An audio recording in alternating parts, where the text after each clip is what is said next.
प्यारे साथियों, प्रिय विद्यार्थी जनों, जैसा कि आपको विदित है,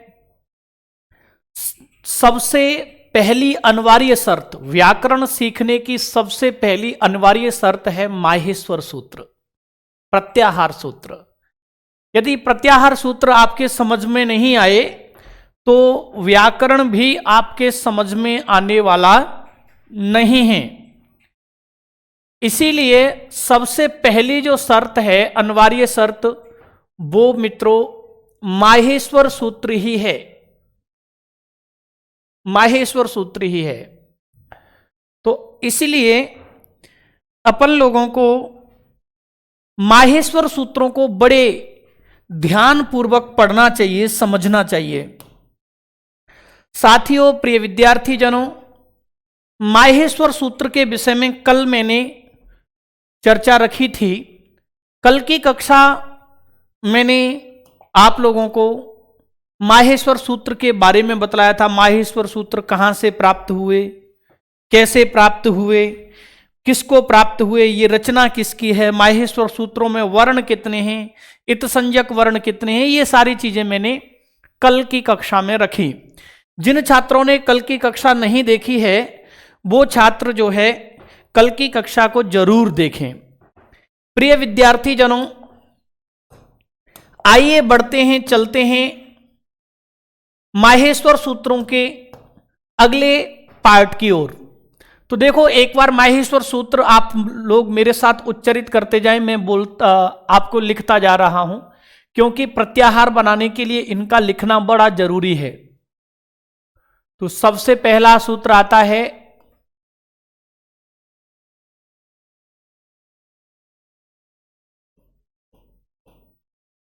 अयुण। दूसरा सूत्र आता है, इन पे संख्या नहीं डालता हूं, वैसे ही लिख देता हूं,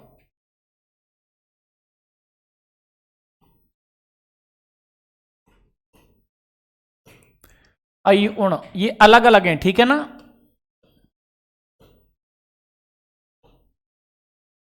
रिलरिक, रिलरिक,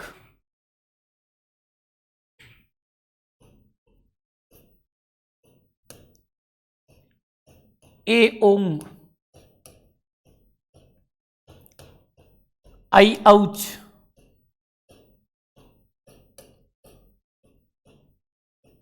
आई औच, अयवरट,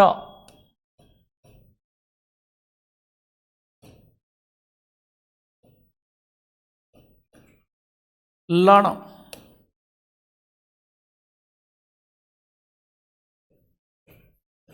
यम, ngण, नम, यमगणनम, झवय, झवय,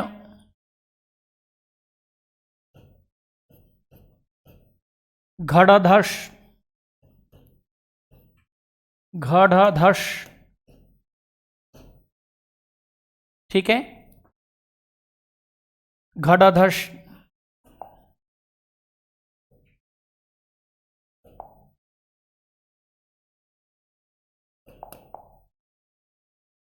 घड़,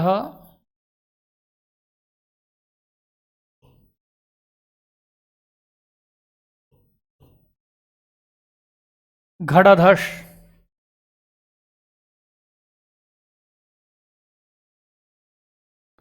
जबगड़दस, जबगड़,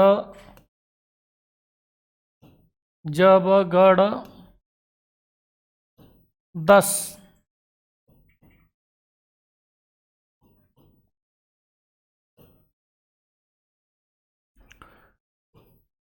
ख, फ, छ, ठ, थ, च, ट,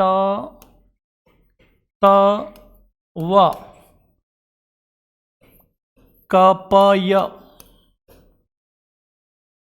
श, श, सर, और अगला आता है अंतिम हल।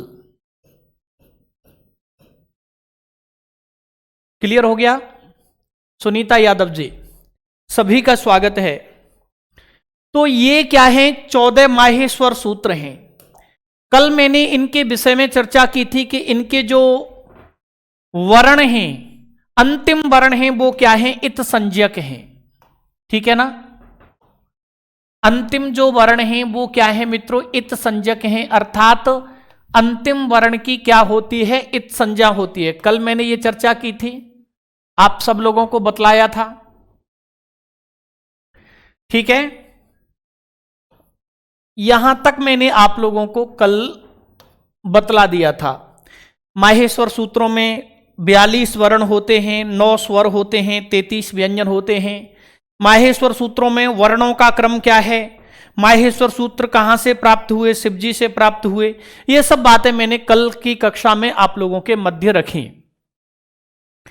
प्यारे साथियों, अब जो मैं बात करने जा रहा हूं, आज का जो हमारा मुख्य विषय प्रत्याहार निर्माण करना है, लेकिन प्रत्याहार निर्माण करने से पूर्व आप लोगों को ये कल भी बतलाया था और आज भी बतलाना चाहूंगा कि देखो, अ ई उ रील री ए ओ आई औ, अब यहां से लेकर के ह य व र ल, जितने भी ये व्यंजन हैं, कहां से लेकर के, देखिए इस ह से लेकर के इस ह तक जितने भी व्यंजन हैं सब में अ पड़ा हुआ है। देखो ये घ है, तो घ में कैसे है? घ में मित्रों, इस घ में क्या है? घ में 2 वर्ण हैं। क्या? घ प्लस अ। इस वाले घ में ये क है, इसमें क्या है? तो इस क में क प्लस अ। तो प्यारे साथियों ध्यान रखना, माहेश्वर सूत्रों में जितने भी ये व्यंजन हैं, इत संज्ञक व्यंजनों को छोड़ करके, इत संज्ञक वर्णों को छोड़ करके, जिन पर रेड निशान लग रहा है, जिन पर लाल कलर लग रहा है, वो सभी तो क्या है? इत संज्ञक वर्ण है। ठीक है ना? तो इत संज्ञक वर्णों को छोड़ करके जितने भी व्यंजन हैं सब में अ लगा हुआ है। सब में क्या लगा हुआ है? अ। जैसे त है तो त में क्या लगा है हुआ है? अ। तो प्यारे साथियों, कल मैंने बतलाया था कि इन सभी व्यंजनों में जो अ लगा हुआ है उसका उद्देश्य मात्र क्या है? उच्चारण है। क्या है? उच्चारण। कल मैंने एक लाइन लिखाई थी, आप लोगों को याद होगी, हकार आदिष्व हकार आदिषु अकारः, हकार आदिषु अकारः उच्चारणार्थः, उच्चारणार्थः, यानी वास्तविक में ये व्यंजन क्या है? जैसे आप ये ले लो ज व ग ड़ द, तो वास्तविक में ये क्या है? ज ब ग ड़ द। हमको ये ग्रहण करने हैं, हमको ग्रहण ये करने हैं, ये वाले ग्रहण नहीं करने हैं। ध्यान रखना, अपने को ज व ग ड़ द ये ग्रहण करने की आवश्यकता नहीं है। अपने को क्या ग्रहण करने की आवश्यकता है? ये ग्रहण करने की आवश्यकता है। क्यों? क्योंकि वास्तविक में ये क्या है? पूजा शर्मा जी, स्वागत है आपका। ओजस्वी क्लासेस आपका हार्दिक स्वागत करता है। सुनिए, तो प्यारे साथियों, मैं बात कर रहा था कि ज व ग ड़ द, यहां पर अपने को पूर्ण ग्रहण नहीं करने हैं, क्योंकि इन माहेश्वर सूत्रों में जितने भी ये व्यंजन पूर्ण दिखाई दे रहे हैं उन सब में जो आकार है, उन सब में, यानी इन सब में क्या जुड़ा हुआ है? अ जुड़ा हुआ है। क्या जुड़ा हुआ है? अ जुड़ करके ही तो क्या बने हैं? ये बने हैं। तो प्यारे साथियों, ध्यान रखना इस बात को कि हकार आदि में जो आकार है वो क्या है? उच्चारण के लिए है, मात्र उच्चारण के लिए। क्लियर हो गया? सर, आप कल वाली क्लास का लिंक भेज दीजिए व्हाट्सएप पर। हाँ, मैं भेज दूंगा, अभी तो मैं कक्षा ले रहा हूं, लेकिन आप ओजस्वी क्लासेस डाल दीजिए। आप OJASWI, ओजस्वी क्लासेस, ये डालेंगे अपन तो आपको YouTube पर सारी कक्षाएं मिल जाएंगी। ठीक है ना? टोटल कक्षाएं मिल जाएंगी बेटा, और फिर भी मैं आपको भेज दूंगा यदि मेरे पास आपका नंबर होगा तो। हाँ, तो हकार आदि में जो अकार है वो किसके लिए? उच्चारण के लिए है। क्लियर हो गया? अब लेकिन एक वर्ण और है, वो कौन सा वर्ण है? देखो, लण में जो आ है वो उच्चारण के लिए नहीं है, वो किसके लिए है? र प्रत्याहार बनाने के लिए। किसके लिए है? र प्रत्याहार बनाने के लिए है। हकार आदि में जो अवर्ण है, यानी ल में जो अ है, उसको छोड़कर के जितने भी व्यंजनों में और लिखा हुआ है, उन सभी व्यंजनों में अवर्ण केवल उच्चारण के लिए है। परीक्षा में आ जाए हकार आदिषु अकार किमर्थम? उच्चारणार्थम। लेकिन पूछे कि लण सूत्र में जो अ है, लण सूत्र में जो अ है वो किसके लिए है? तो प्यारे साथियों, र प्रत्याहार बनाने के लिए है। किसके लिए है? र प्रत्याहार बनाने के लिए। आगे चल करके मैं आपको इसके बारे में बतलाऊंगा। तो ये बात याद रख लो, इसको नोट कर लीजिए, फिर आगे बढ़ जाएंगे अपन, ठीक है ना? फिर आपको प्रत्याहार बनाना सिखाऊंगा। तो लिखेंगे, इस लाइन को लिखेंगे, हकार आदिषु अकारः उच्चारणार्थः। ये कल लिखा दी हो मैंने, तो आप लोग भले ही मत लिखिए, ठीक है? हकार आदिषु अकारः उच्चारणार्थ। रमेश चंद्र जी, स्वागत है आपका। ओमवीर जी, बहुत बहुत स्वागत है आप सब विद्यार्थी जनों का।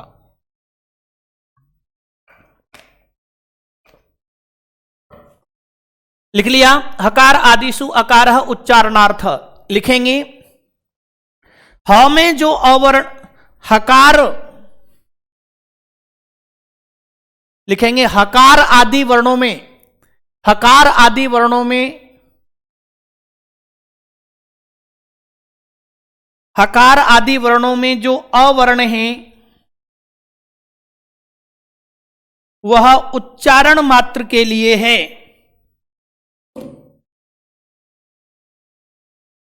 वह उच्चारण मात्र के लिए है।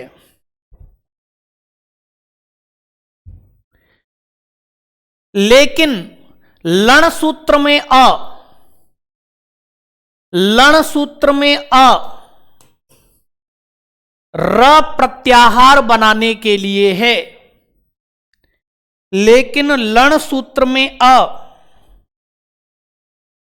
र प्रत्याहार बनाने के लिए है। र प्रत्याहार बनाने के लिए है।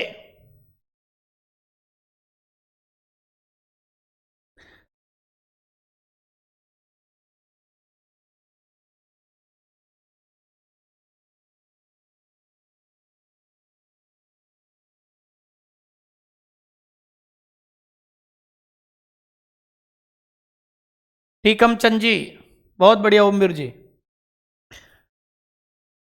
ठीक है ना? लण सूत्र में जो लण सूत्र में जो अ है वो र प्रत्याहार बनाने के लिए। आगे चल करके बात करूंगा इस चीज पर। अब मैं आपको प्रत्याहार बनाना सिखाता हूं साथियों। अब मैं आपको प्रत्याहार बनाना सिखाता हूं। तो देखिए,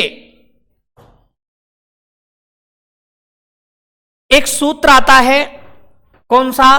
प्रत्याहार संज्ञा करने वाला। आदि ही, आदि रंतेन, रंतेन सहेता। ध्यान से इस सूत्र को समझना है। यह सूत्र समझ में आ गया, प्रत्याहार बनाना समझ में आ गया, तो आगे की राह आपके लिए बड़ी आसान होने वाली है। तो यह सूत्र है आदि रंतेन सहिता, ठीक है? क्या कहता है यह सूत्र? आदि ही, आदि ही, इसको विच्छेद करते हैं, अलग अलग कर देते हैं। अंत्येन सह और इता। आदि ही अंत्येन सह इता। प्यारे साथियों, यह सूत्र कहता है आदि वाला वर्ण, यानी आदि से तात्पर्य प्रारंभिक, प्रारंभिक। ठीक है, अब देखो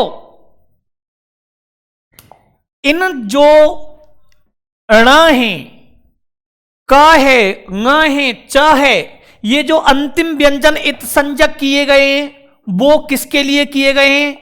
प्रत्याहार बनाने के लिए। किसके लिए? प्रत्याहार बनाने के लिए। अब प्यारे साथियों याद रखना कि देखिए यहां से यहां तक प्रत्याहार बनाते हैं, तो अब आदि क्या है पहले अपन इसको चर्चा कर लेते हैं कि ये आदि है क्या, किसे कहते हैं आदि। तो देखो आदि माने प्रारंभिक। अब आपको मैं बतलाऊं कि राम, एक लाइन है, राम के पीछे श्याम, श्याम के पीछे कौन खड़ा है? हरि, हरि के पीछे खड़ा है मोहन, मोहन के पीछे खड़ा है देवदत्त। ऐसे करके ये लाइन है, ठीक है ना, ध्यान से समझना। अब ये लाइन लगी हुई है, तो ये जो लाइन है सबसे आदि वर्ण कौन सा है? सबसे पहला वर्ण ये है, ये आदि है, ठीक है। ये आदि क्यों है? आदि का मतलब होता है शुरू। तो इन सब के आदि में कौन है? इन सब के आदि में राम है। इन सब के शुरू में कौन है? राम है। अच्छा, श्याम भी आदि है। क्यों? श्याम किन के आदि में है? इन सब के आदि में श्याम है, ठीक है। हरि भी आदि है, हरि भी क्या है? आदि है। तो याद रखना इन दोनों के शुरू में यानी एक लाइन है, तो प्रारंभ में कौन खड़ा है? राम, तो ये भी आदि है। अब श्याम हरि मोहन से पहले राम है तो राम आदि कहलाएगा। हरि और मोहन से पहले तो ये इनका आदि है, ये इनके आरंभ में खड़ा है।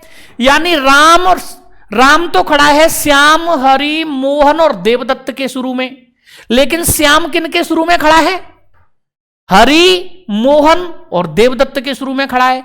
हरि किन के शुरू में खड़ा है? मोहन और देवदत्त के शुरू में खड़ा है। तो प्यारे साथियों मैं आपको यही कहना चाहता हूं कि जितने भी ये वर्ण दिख रहे हैं, ये सारे वर्ण, इत संज्ञक वर्णों को छोड़ देना है, वो सारे के सारे वर्ण क्या कहलाएंगे? आदि कहलाएंगे। क्यों कहलाएंगे आदि? क्योंकि ध्यान रखना आदि का मतलब होता है शुरू में। तो किसके शुरू में है? ई उ रील री, इन सब के शुरू में क्या है? है। तो शुरू का हो गया। अब ई भी तो शुरू में है, किसके शुरू में है? ई के शुरू में भले ही नहीं है, लेकिन उ रील री इनके शुरू में तो है। ऐसे ही उ भी शुरू में है, किसके शुरू में है? रील री उ ए ओ आई औ इनके शुरू में है। तो प्यारे साथियों अब जैसे मैं आप लोगों की लाइन है, उसमें मैं पहले खड़ा हूं, तो आप लोगों का आदि में हो गया। आप लोगों की शुरुआत मुझसे हो रही है, आप लोगों के आदि में मैं हो गया। अब मेरे पीछे राम खड़ा हुआ है, तो राम के पीछे आने वाले जो विद्यार्थी हैं उनके लिए आदि कौन है? उनके लिए आदि राम हो गया। क्लियर हो गया? राम तो उनसे पहले है ना, मैं सबसे पहले हूं, तो मुझे छोड़ करके अन्य विद्यार्थियों से पहले राम है। क्लियर हो गया? अब देखिए प्रत्याहार जब बनाते हैं तो हमेशा प्रत्याहार इत संज्ञक वर्ण के साथ बनाया जाता है। प्रत्याहार जब बनाते हैं वो किसके साथ बनाते हैं? इत संज्ञक वर्ण के साथ। किसके साथ? इत संज्ञक वर्ण के साथ। तो आप लोगों को यह समझ में आ गया कि आदि वाला वर्ण, आदि का मतलब ये सभी वर्ण किसके साथ?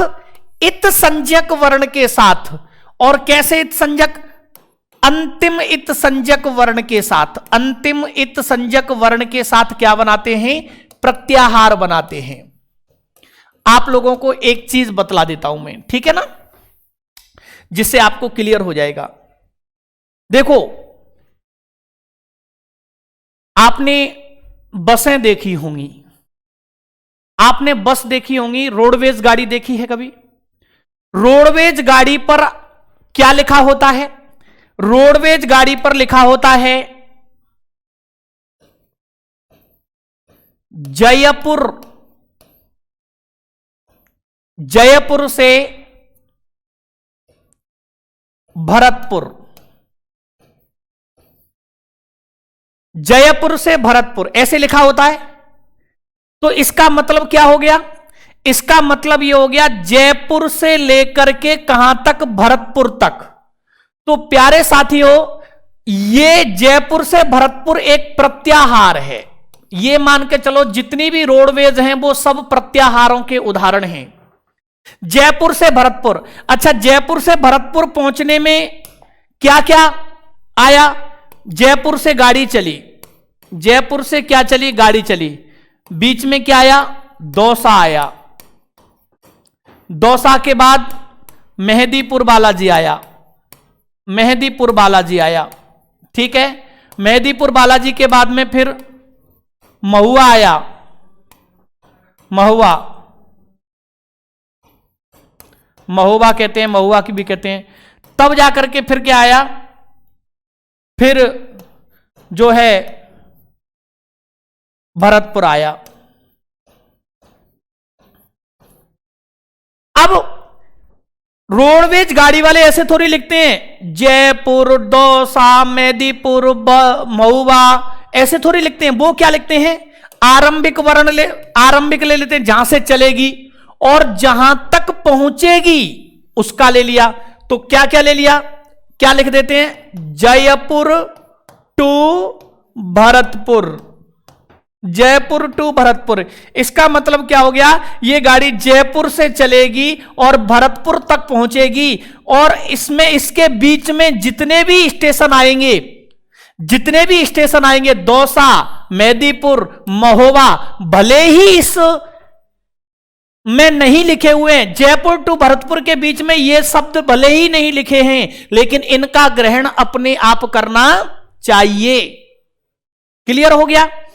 तो प्यारे साथियों, यदि अपन ऐसे लिखने लगे, जैसे कोई गाड़ी, चलो ये तो जयपुर से भरतपुर ही जा रही है, यदि अपन ऐसे लिखने लगे जयपुर टू धौलपुर, अब जयपुर से धौलपुर के बीच में, जयपुर से धौलपुर के बीच में बहुत सारे स्टेशन आएंगे जहां गाड़ी रुकती है। जयपुर से चली, दौसा रुकी, दौसा से फिर महुआ बालाजी पर रुकी, फिर सिकंदरा पे रुकी, सिकंदरा महुआ बालाजी पर रुकी, फिर आपका छोकरवाड़ा गाड़ी रुकी, फिर भरतपुर गाड़ी रुकी, फिर रूपबास गाड़ी रुकी, फिर सैंपू गाड़ी रुकी, और तब जाकर के कहां पहुंची?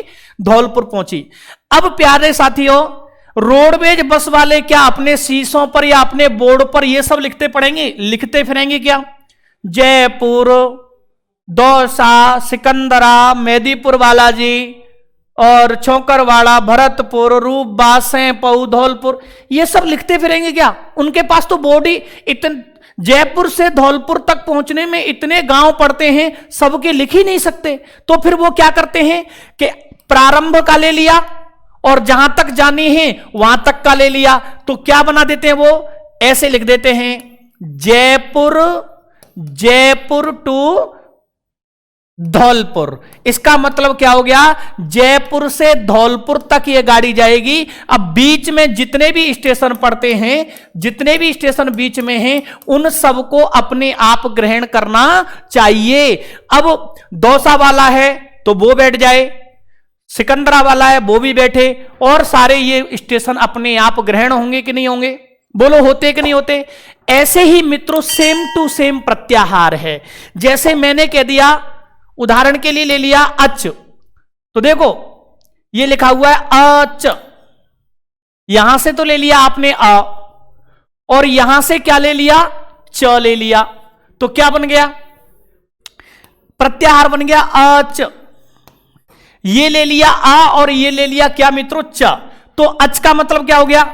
अ से लेकर के गाड़ी कहां तक जाएगी? अ से लेकर के गाड़ी जाएगी च तक। कहां तक जाएगी? च तक जाएगी। अच का मतलब है गाड़ी जाएगी अ से लेकर के च तक गाड़ी पहुंचेगी, ठीक है ना?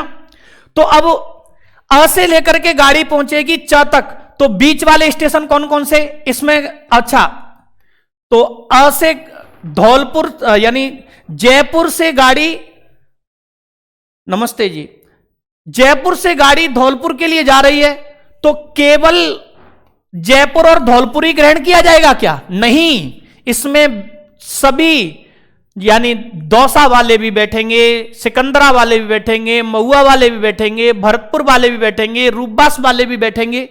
बैठेंगे कि नहीं बैठेंगे?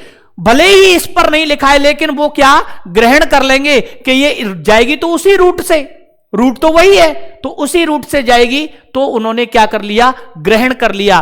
तो प्यारे साथियों, अ से चले, कहां से चले? अ से, तो अ से लेकर के लोग यहां से बैठेंगे, अ वाले बैठ, ई, उ, री, ली, ए, ओ, आई, औ,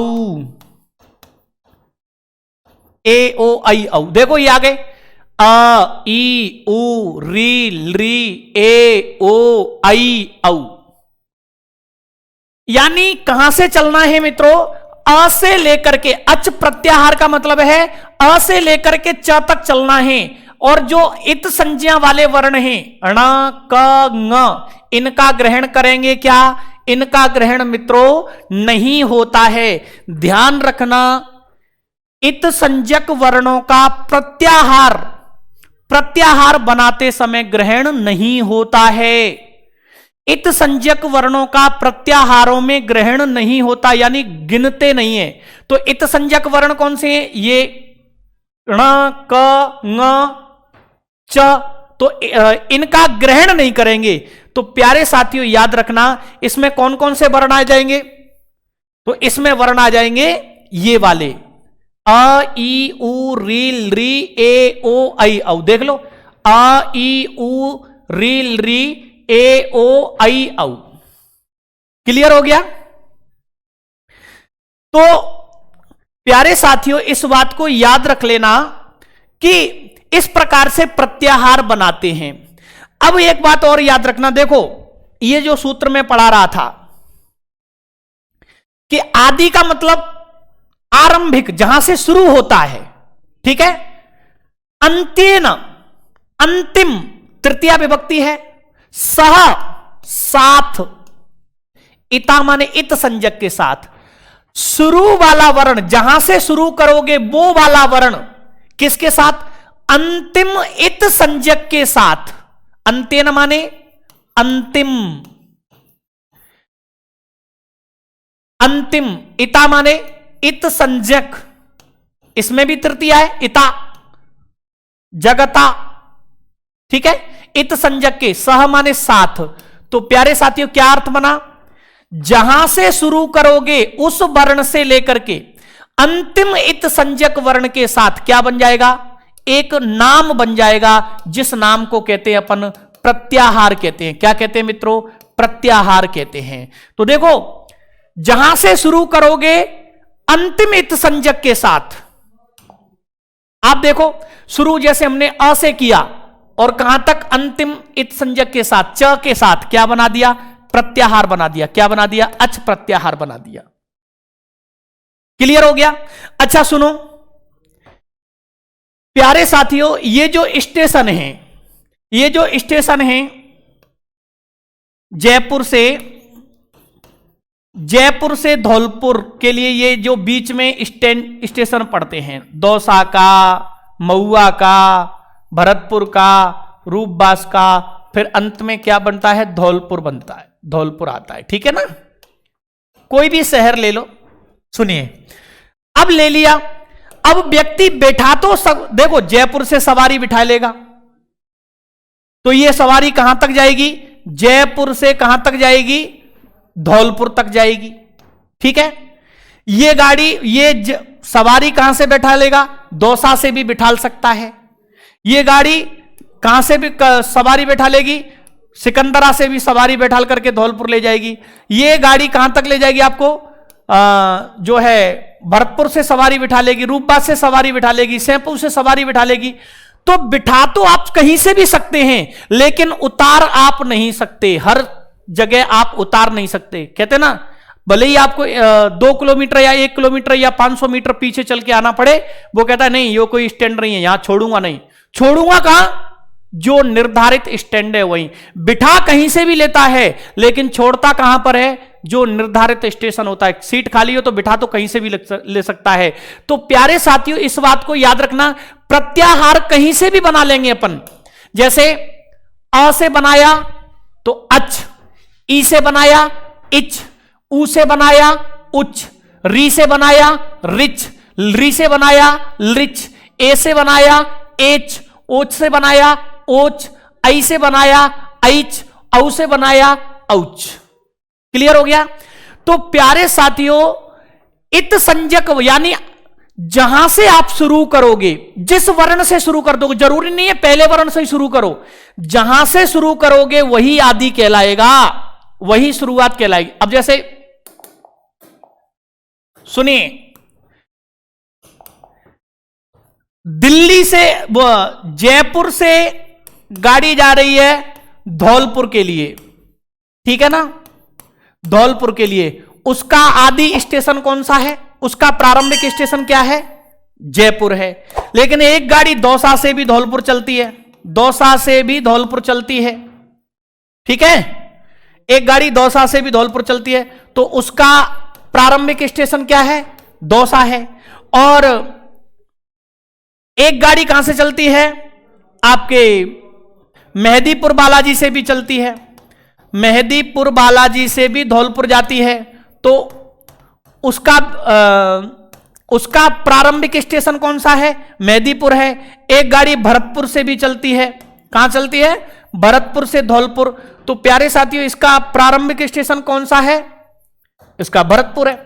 तो ये गाड़ी अलग अलग हैं। गाड़ी कितनी है? 4 गाड़ी है। 4 गाड़ियों के अलग अलग प्रारंभिक स्टेशन हैं। पहली इस गाड़ी का प्रारंभिक स्टेशन जयपुर है, यानी इसका आदि स्टेशन कौन सा है? जयपुर। ये जयपुर से शुरू होगी, धौलपुर तक जाएगी। ये इस गाड़ी का आरंभिक स्टेशन कौन सा है? दौसा। तो ये दौसा से शुरू होगी। ये कहां से शुरू होगी? मेहदीपुर से शुरू होगी, धौलपुर तक जाएगी। हालांकि जयपुर से धौलपुर जाते हैं तो ये सब कहां आते हैं? ये सब कहां आते हैं? रास्ते में पड़ते हैं। परंतु गाड़ी शुरू ही यहीं से हो रही है, तो दौसा की सवारी बैठेंगी धौलपुर के लिए, मेहदीपुर की सवारी, ये शुरुआत। तो प्यारे साथियों, ऐसे समझ लेना कि इन 4 गाड़ियों के प्रारंभिक स्टेशन क्या हैं? अलग अलग हैं। ऐसे ही कोई प्रत्याहार अच है तो अ से लेकर के च तक, तो यहां कौन कौन से वर्ण आएंगे? अ से लेकर के ये गाड़ी कहां तक जाएगी? च तक जाएगी। लेकिन गाड़ी दूसरी गाड़ी है इच, तो ये गाड़ी कहां से जाएगी? ये गाड़ी आरंभ होगी ई से और कहां तक जाएगी? च तक। तो ई से लेकर के ये कहां तक पहुंचेगी? च तक। अब तीसरी गाड़ी शुरू हो रही है ऊ से, तो इसका आरंभिक स्टेशन कौन सा है? ऊ। तो ये कहां तक जाएगी? च तक। अब ये गाड़ी शुरू हो रही है री से, तो प्यारे साथियों इसका आरंभिक स्टेशन क्या है? री। और ये कहां तक जाएगी? च तक। तो ये जो गाड़ी है इनके विभिन्न अलग अलग स्टेशन हैं, लेकिन देखो इस गाड़ी का प्रारंभिक आदि स्टेशन कौन सा है? अ। इस गाड़ी का आदि स्टेशन क्या है? ई। इस गाड़ी का आदि स्टेशन क्या है? ऊ। इस गाड़ी का आदि स्टेशन, प्रारंभिक स्टेशन, तो इन गाड़ी के प्रारंभ होने वाले स्थान क्या है? एक अ से शुरू हो रही है, एक ई से जा रही है, एक ऊ से जाती है, एक री से भी जाती है, और ये पहुंचती कहां है? यहां तक जाती हैं, च तक जा रही हैं। तो क्लियर हो गया? तो प्यारे साथियों, प्रत्याहार कैसे बनाते हैं? प्रत्याहार अपन जो बनाते हैं वो किस प्रकार से बनाते हैं? यानी किसी भी वर्ण से शुरू करके और कहां तक जाते हैं? अंतिम तक जाते हैं, अंतिम इत संज्ञक तक जाते हैं। क्लियर हो गया? अब दूसरी बात यह समझना मित्रों कि अब जैसे ये है, मैंने आपको इसमें बतलाया ये सूत्र, इसमें तृतीया विभक्ति है। आदि रंतेन सह इता, सह के योग में कौन सी विभक्ति होती है? तृतीया। कौन से सूत्र से? सहयुक्ते अप्रधाने, सहयुक्ते अप्रधाने। ठीक है, क्या सूत्र कहता है? यह सूत्र कहता है सह के योग में अप्रधान कर्ता में, किसमें? अप्रधान कर्ता में कौन सी विभक्ति लगाते हैं? अप्रधान में तृतीया विभक्ति लगाते हैं। कौन सी लगाते हैं बेटा? तृतीया। तो किसमें लग रही है? अप्रधान में, जो प्रधान नहीं है, मुख्य नहीं है। तो प्यारे साथियों, तृतीया किसमें? इन दोनों में तृतीया विभक्ति है कि नहीं है? किसके कारण? सह के योग में। तो अंतेन इत संज्ञक, यानी अंतिम जो इत संज्ञक वर्ण है, अंतिम जो इत संज्ञक वर्ण है वो कैसा कहलाएगा? अप्रधान कहलाएगा मित्रों। कैसा कहलाएगा? अप्रधान कहलाएगा। क्यों? सूत्र कह रहा है तृतीया विभक्ति कहां होती है? अप्रधान में। सह के योग हो, सह का योग हो, तृतीया विभक्ति अप्रधान में होती है, जो मुख्य नहीं है उसमें होती है। तो सह के योग में तृतीया विभक्ति यहां हुई है, तो किसमें हुई है? अंतेन और इता में हुई है, तो अप्रधान में। तो इत संज्ञक जो वर्ण है वो प्रधान नहीं है। प्यारे साथियों, माहेश्वर सूत्रों में इत संज्ञक जो वर्ण है वो क्या है? प्रधान नहीं है। तो इनका ण का, क का, ङ का, इनका ग्रहण अपन नहीं करेंगे। यानी अ से लेकर के च के बीच में जितने भी इत संज्ञक वर्ण आएंगे उनका प्रत्याहारों में कभी भी ग्रहण नहीं करते, उनको प्रत्याहारों में गिना नहीं जाता। क्यों? क्योंकि इत संज्ञक शब्द में तृतीया है, सह इता, अंत्येन सह इता, वो तृतीया है। और तृतीया होने के कारण अप्रधान कर्ता में तृतीया विभक्ति होती है, और अप्रधान को कभी भी गिनते नहीं हैं। जो प्रधान नहीं है उनको गिनते नहीं हैं। अब प्यारे साथियों, प्रिय विद्यार्थी जनों, आपको यह समझ में आ गया कि प्रत्याहार अपन कहां से बनाते हैं? किसी भी वर्ण से शुरू कर देते हैं और कहां तक बनाते हैं? इत संज्ञक तक बनाते हैं। जैसे प्रत्याहार अ से लेकर के ण तक बनाया, अ से लेकर के ण तक बनाया। कौन कौन से वर्ण आएंगे? अ, ई और उ।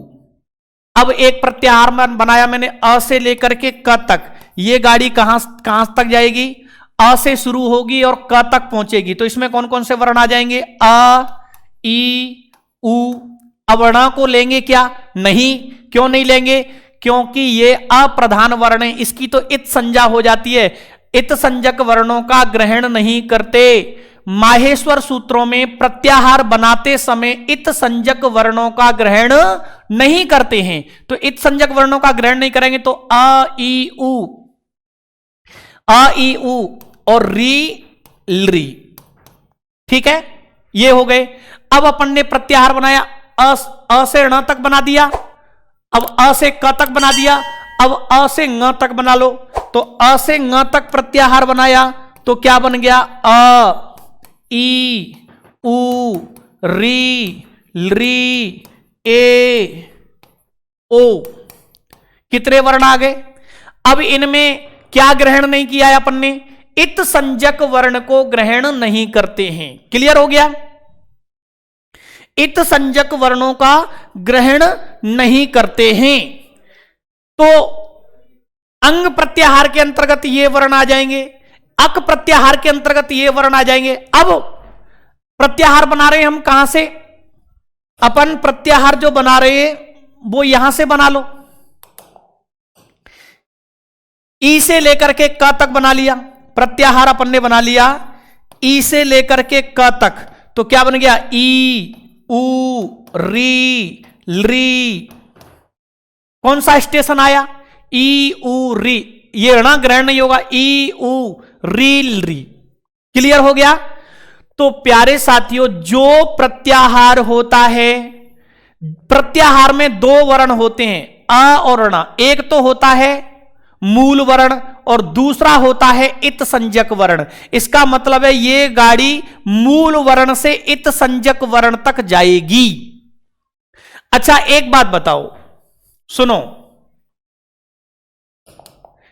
सुनिए मेरे मित्रों, कोई गाड़ी जयपुर से और धौलपुर या जोधपुर की ओर जा रही है, कोई गाड़ी जयपुर से जोधपुर जा रही है, ठीक है ना, तो वो जयपुर से सवारी बिठा लेगी, ठीक है। बीच में क्या आया, राजसमंद आया, उसको बिठा लिया। बीच में ब्यावर आया, अजमेर आया, ब्यावर आया, राजसमंद आया, पाली आया, इन सब के बिठाल करके वो गाड़ी ले जा रही है, ठीक है ना। क्या ये गाड़ी जोधपुर की जयपुर से जोधपुर जा रही है? क्या ये गाड़ी जोधपुर में ही जोधपुर की सवारी को बैठा लेगी? क्या ये गाड़ी जोधपुर पहुंच करके जोधपुर की सवारी को बिठा लेगी? क्या नहीं बिठा लेगी। तो प्यारे साथियों, अ से लेकर के च तक चले तो क्या च को ग्रहण करेंगे? क्या जोधपुर की सवारी को ही अपन ग्रहण करेंगे? नहीं करेंगे। तो प्यारे साथियों, अ से लेकर के च तक ग्रहण करे किया तो यह ध्यान रख लेना कि इस च को लिया नहीं जाएगा, इस च को गिना नहीं जाएगा। अ से लेकर के च तक प्रत्याहार तो बनेगा, लेकिन उस च का ग्रहण प्रत्याहारों में नहीं होगा। अ, ई, उ, री, री, ए, ओ, आई तथा औ। क्लियर हो गया जी? पांडुरंग जी, बहुत बहुत स्वागत है आपका। ओजस्वी क्लासेस में आपका बहुत बहुत स्वागत है। क्लियर हो गया? तो प्रिय विद्यार्थी जनों, थोड़ा सा लिखेंगे फिर उसके बाद में आगे बढ़ेंगे, तब दिमाग में बिल्कुल फिट बैठेगा, क्योंकि लिखने से चीजें स्थायी होती हैं। एक बार लेखन कार्य करेंगे।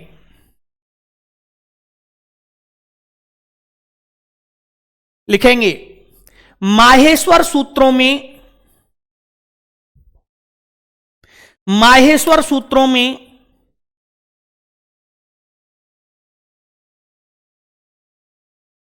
माहेश्वर सूत्रों में अंतिम इत संज्ञक वर्णों का,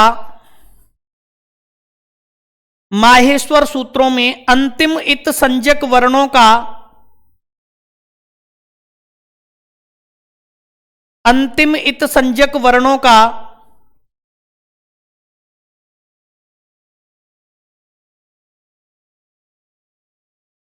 उद्देश्य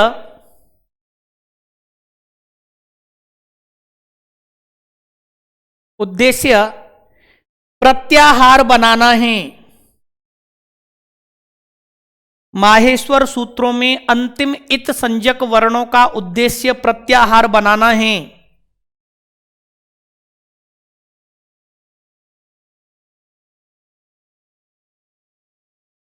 क्लियर हो गया? आगे लिखेंगे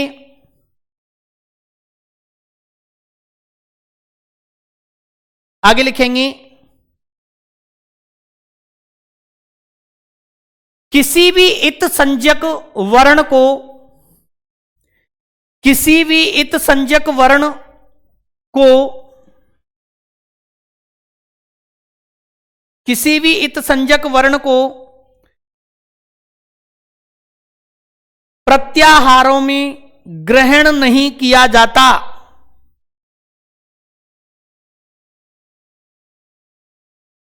किसी भी इत संज्ञक वर्ण को प्रत्याहारों में ग्रहण नहीं किया जाता।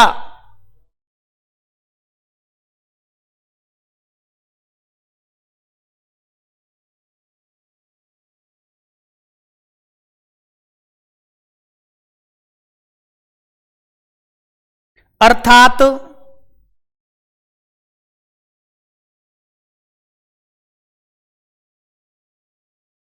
अर्थात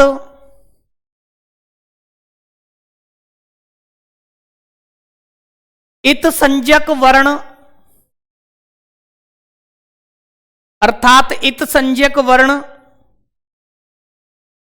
प्रत्याहार तो बनाता है, परंतु अर्थात इत संज्ञक वर्ण प्रत्याहार तो बनाता है,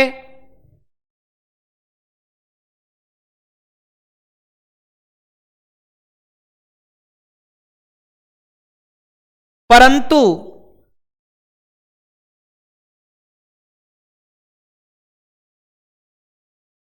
परंतु उसका ग्रहण नहीं होता।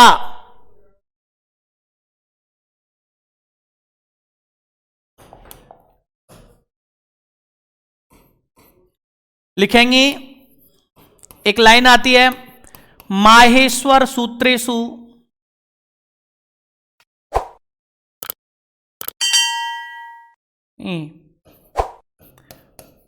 प्रत्याहारेषु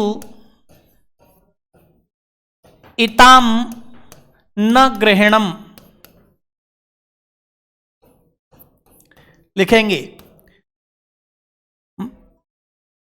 प्रत्याहारेषु इताम न ग्रहणम।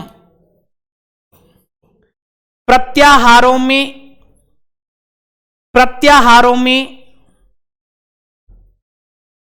प्रत्याहारेषु इताम न ग्रहणम, प्रत्याहारों में इत संज्ञक वर्णों का ग्रहण नहीं होता। प्रत्याहारों में इत संज्ञक वर्णों का ग्रहण नहीं होता।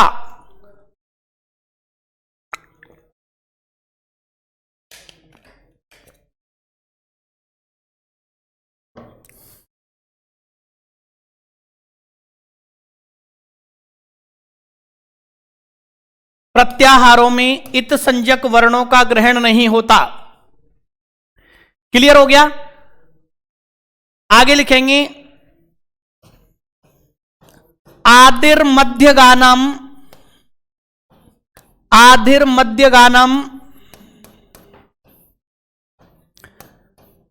स्वच संज्ञा स्यात्। इस लाइन को लिखेंगे, आधिर्मध्यगानम स्वच संज्ञा स्यात्।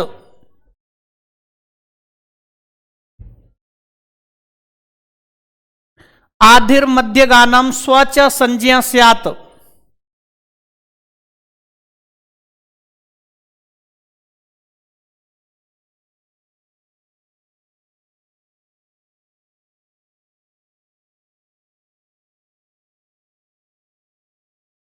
इसका मतलब क्या है?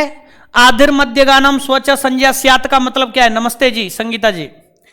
इसका मतलब यह है कि आदि वाला वर्ण जहां से शुरू कर रहे हो वो वाला वर्ण वो भी ग्रहण होगा और उसके बीच वाले शब्द भी वर्ण भी ग्रहण होंगे। यानी इसका मतलब है आदि वाला भी ग्रहण करना है। ऐसा नहीं है कि आपने प्रत्याहार बनाया अच, प्रत्याहार बनाया क्या? अच। अब अच में रख दिए क्या? अ से लेकर के च तक, ठीक है ना? अब प्रत्याहार बनाया आपने अच, अब आपने क्या किया कि अ से लेकर के च तक रख दिए, यहां तक, ठीक है? इस अ से लेकर के च तक, तो आपने इन दोनों के बीच के ग्रहण कर लिए। क्या क्या ग्रहण कर लिए? ई, उ, री, ली, ए, ओ, आई और औ, ये ग्रहण कर लिए। तो ये गलत है, क्योंकि ये कह रहा है आदि शुरू वाला भी ग्रहण होगा, तो जहां से शुरू कर रहे हो वो भी ग्रहण होगा। केवल बीच वाले नहीं, अ से अ और च के मध्य वाले ग्रहण नहीं होते, आदि वाला भी ग्रहण होता है और बीच वाले वर्ण भी ग्रहण होते हैं, इत संज्ञक वर्णों को छोड़कर। क्लियर हो गया? तो आदिर मध्यगानम स्व, जो आदि वाला वर्ण है वो बीच वाले का और स्वच और अपने वाल स्वयं का के साथ एक संज्ञा करता है, उस संज्ञा को कहते हैं प्रत्याहार। क्लियर हो गया? तो लिखेंगे, इस लाइन को लिखें, आधिर मध्यगानम स्वच संज्ञा स्यात्।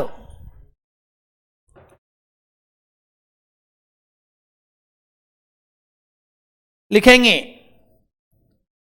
प्रत्याहार बनाते समय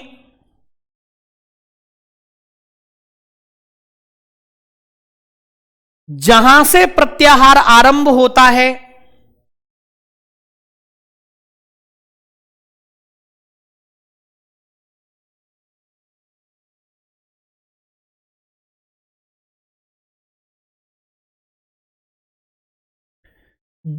प्रत्याहार बनाते समय जहां से प्रत्याहार आरंभ होता है उस आदि वर्ण को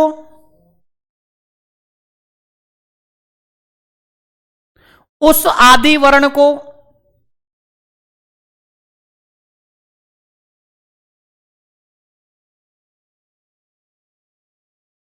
और मध्य वाले वर्णों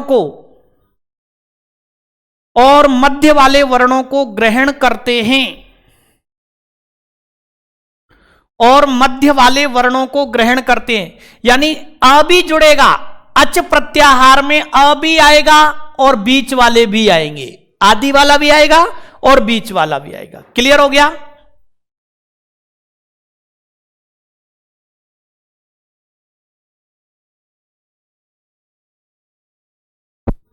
क्लियर हो गया?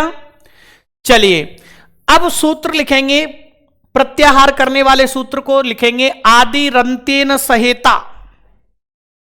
इस सूत्र को लिखते हैं आदि रंतेन सहेता, इसको तोड़ करके लिख लेंगे आदि अंतेन सह इता,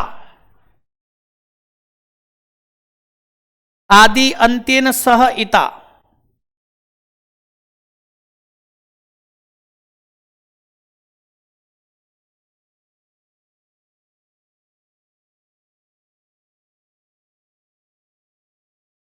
आदि अंतेन सह इता लिखेंगे।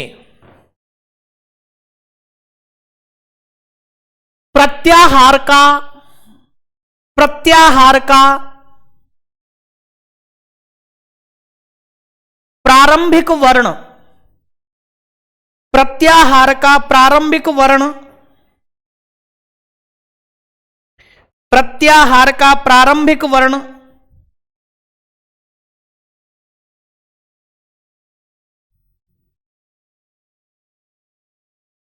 अंतिम इत संज्ञक वर्ण के साथ, अंतिम इत संज्ञक वर्ण के साथ,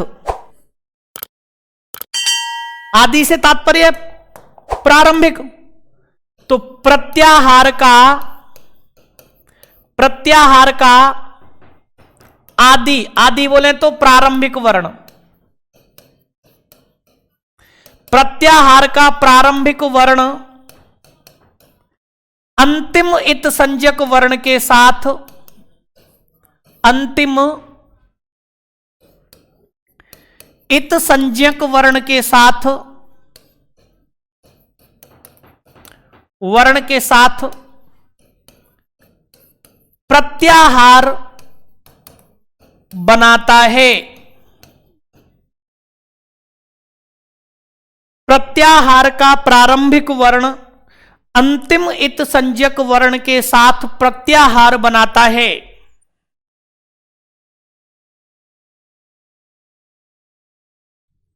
क्लियर हो गया?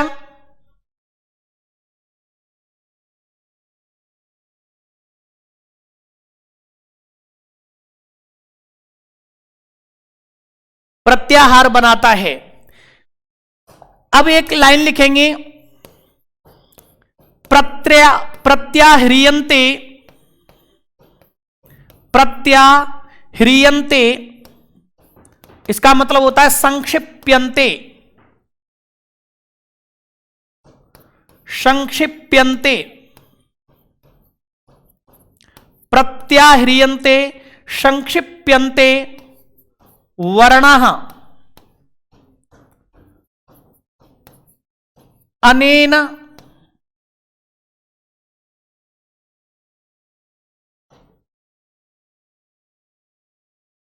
प्रत्याह्रियन्ते संक्षिप्यन्ते वर्णा अनेन, अनेन ते प्रत्याहारा,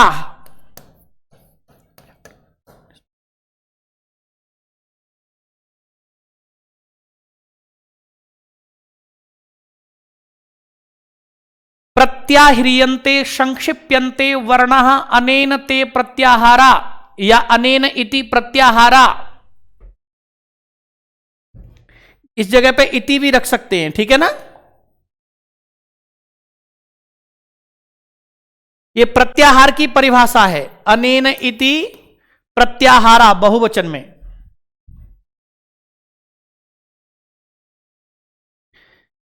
लिखेंगे। देखो, प्रत्याह्रियन्ते का मतलब है संक्षिप्यन्ते, वर्णों का संक्षेप जिसमें होता है। वर्ण क्या होते हैं? संक्षिप्त हो जाते हैं, जिसके द्वारा, तो लिखेंगे जिसके द्वारा वर्णों का संक्षिप्तीकरण होता है, जिसके द्वारा वर्णों का संक्षिप्तीकरण होता है, जिसके द्वारा वर्णों का संक्षिप्तीकरण होता है,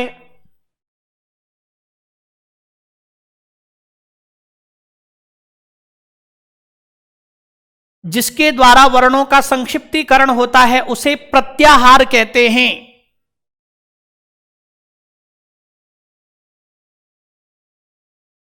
उसे प्रत्याहार कहते हैं।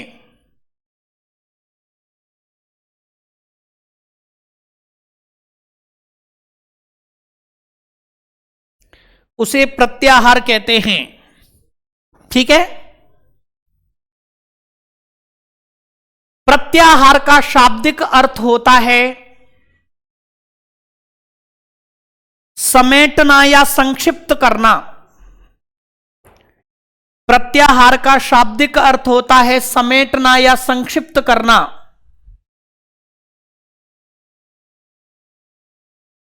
प्रत्याहार का शाब्दिक अर्थ होता है समेटना या संक्षिप्त करना।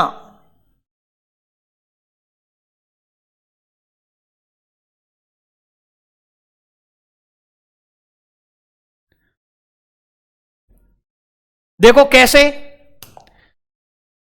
अब देखो, जैसे मुझे माना कहीं जरूरत पड़ रही है, मुझे आवश्यकता पड़ रही है, कितने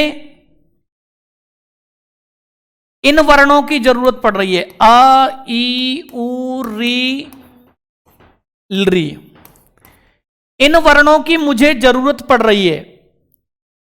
तो प्यारे साथियों, ये अ ई उ री इन वर्णों की मुझे जरूरत है, यानी कहीं पर मुझे इनको कुछ काम करना है।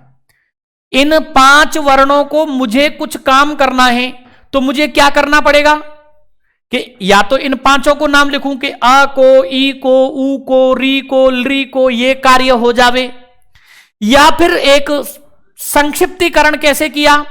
संक्षिप्तीकरण ऐसे किया कि अ ले लिया इसका, और इधर क्या क्या ले लिया? क ले लिया। ये अ ले लिया और क ले लिया। तो अक का मतलब क्या हो गया? अक का मतलब हो गया अ से लेकर के कहां तक जाना है अपने को? क तक जाना है। अ से लेकर के मित्रों कहां तक जाना है अपने को? क तक जाना है। तो अ से लेकर के क तक पहुंचो। अ, ई, उ, अंतिम वर्ण को ग्रहण नहीं करते, इत्संज्ञक वर्ण को ग्रहण नहीं करते, तो री, और क्या मित्रों? ली। क्लियर हो गया? तो अ से लेकर के क तक पहुंचना है। तो अब ये 5 वर्ण किसके अंतर्गत आ गए? कितने? 2 वर्णों के अंतर्गत आ गए। यानी 5 वर्णों को कोई कार्य कहना है, तो पाणिनि ने कितने वर्णों में समेट दिया? अक माने क्या होता है? अक माने होता है 5 वर्ण। अब देखो, जैसे ये लो, ये तो चलो 5 हैं। महर्षि पाणिनि को कहीं स्वरों को कुछ काम करना है, स्वरों को, तो स्वर कौन कौन से होते हैं? अच। अच माने स्वर। कैसे अच? यानी अ से लेकर के कहां तक पहुंचना है? च तक पहुंचना है। तो देखो, अ, ई, उ, री, ली, ए, ओ, आई और औ। संक्षिप्तीकरण कैसे होता है? अब इन 9 स्वरों को कोई काम करना है, 9 स्वरों को काम करना है, और कोई एक कार्य मुझे 9 स्वरों को करना है, तो पाणिनि सूत्र में या तो 9 को लिखें, तो सूत्र बहुत बड़ा बन जाएगा। तो फिर क्या किया उन्होंने? संक्षिप्तीकरण किया। प्रारंभिक वर्ण ले लिया और च ले लिया।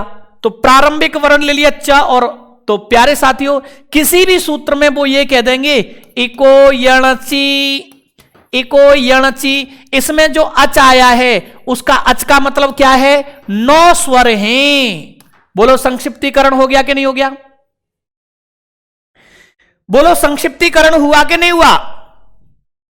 प्यारे साथियों, संक्षिप्तीकरण यानी 9 वर्णों का कार्य कितने वर्णों में समेट दिया पाणिनि ने? मात्र 2 वर्ण में समेट दिया। इसी को तो संक्षिप्तीकरण कहते हैं। प्यारे साथियों, यदि ये प्रत्याहार नहीं बनाते, अच्छा एक बात बताओ, मैं एक लाइन है, एक लाइन में ऐसे करके लोग खड़े हुए हैं, लाइन में लोग खड़े हुए हैं। अब मैंने कह दिया कि ये जो है हरि, पहला लड़का है हरि और दूसरा है मोहन, बोल लास्ट का है मोहन। मैंने कह दिया हरि से लेकर मोहन तक लड्डू दो, हरि से लेकर मोहन तक के छात्रों को लड्डू दो। तो प्यारे साथियों, 2 ही नाम लेने पड़े, हरि और मोहन 2 ही नाम लेने पड़े, लेकिन लड्डू किनको मिला है? हरि को भी, रोहित को भी, मोहन को भी, रोहित को भी, सीता को भी, सोहन को, कृष्ण को, देवदत्त को, यज्ञदत्त को, शिवदत्त को, इन सबको मिल रहा है कि नहीं मिल रहा? नाम कितने का लिया है? हरि से मोहन तक लड्डू देना है, तो उनके बीच में जितने भी छात्र आएंगे वो सब ग्रहण हो जाएंगे कि नहीं हो जाएंगे? बोलो होंगे कि नहीं होंगे? ऐसे ही मित्रों इसको कहते हैं संक्षिप्तीकरण। पाणिनि मुनि को कहीं पर, जैसे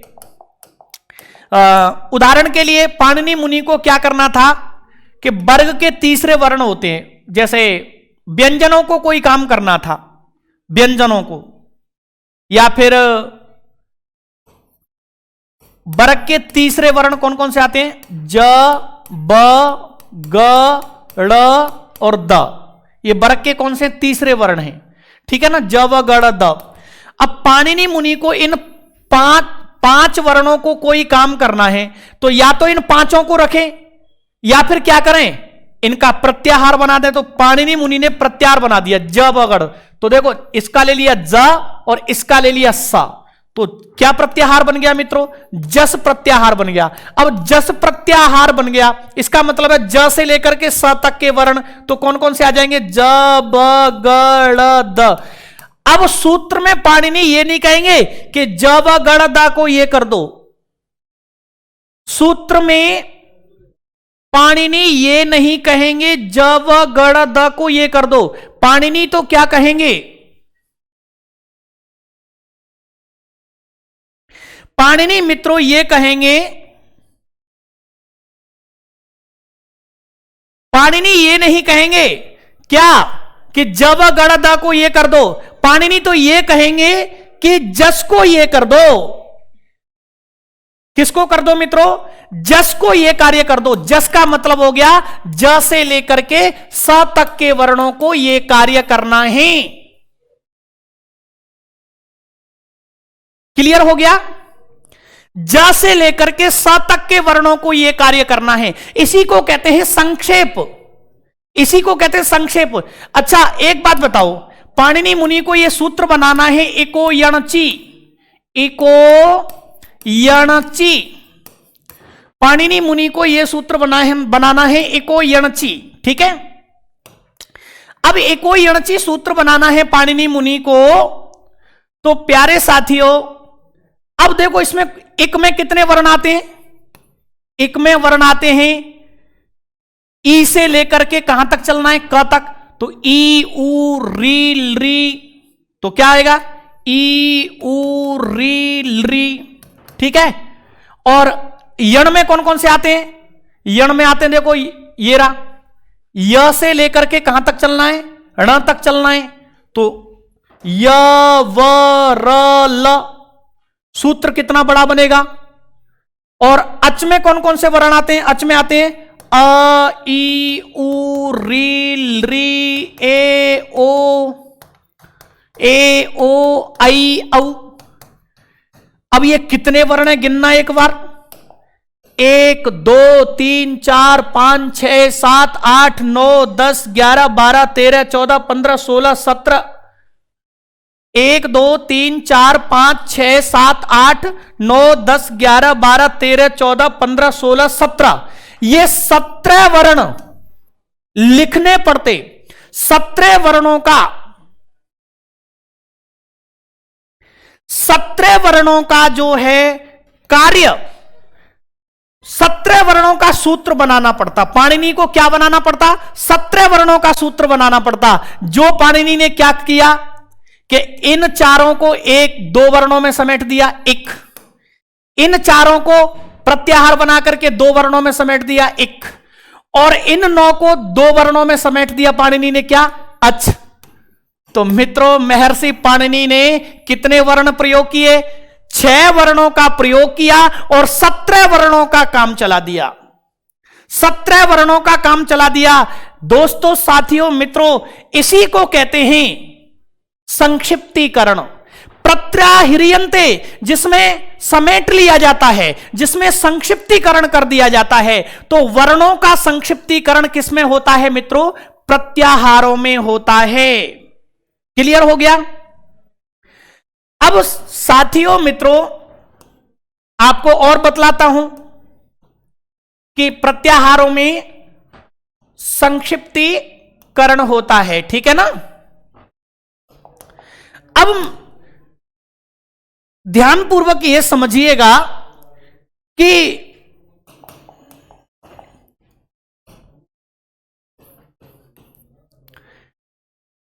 महर्षि पाणिनि ने इस प्रकार से प्रत्याहार बनाए। अब महत्वपूर्ण प्रत्याहार कौन कौन से हैं? महत्वपूर्ण प्रत्याहार कौन कौन से हैं? तो महत्वपूर्ण प्रत्याहार कौन कौन से मित्रों? महत्वपूर्ण प्रत्याहार में जैसे पाणिनि ने कह दिया अक प्रत्याहार, तो पहला ले लिया अण प्रत्याहार। तो अण में कौन कौन से वर्ण आ जाएंगे? अ, ई, उ, अ, ई, उ। क्लियर हो गया? 3 वर्णों के लिए क्या? 3 वर्णों के लिए क्या? अण प्रत्याहार बना दिया। तो महत्वपूर्ण प्रत्याहार कौन कौन से हैं? प्रत्याहार कुल कितने होते हैं? यह सब मैं आज चर्चा करने वाला हूं। अब समझिए प्यारे साथियों, प्रत्येक इत संज्ञक वर्ण से प्रत्याहार बनता है और प्रत्येक मूल वर्ण से भी प्रत्याहार बनता है। यानी इससे ही ले लो,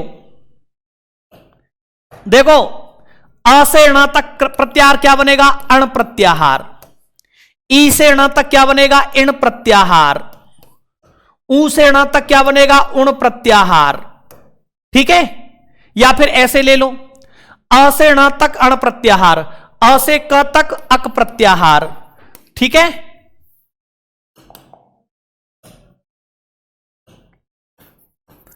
अ से ण तक अण प्रत्याहार, अ से क तक अक प्रत्याहार। ठीक है? अ से ng तक कितने अंग प्रत्याहार। ठीक है?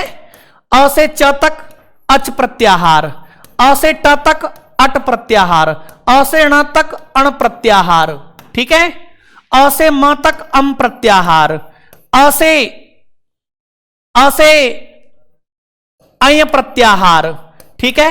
अ से स तक अस प्रत्याहार। ठीक है? अ से इस वाले स तक अस प्रत्याहार। ठीक है?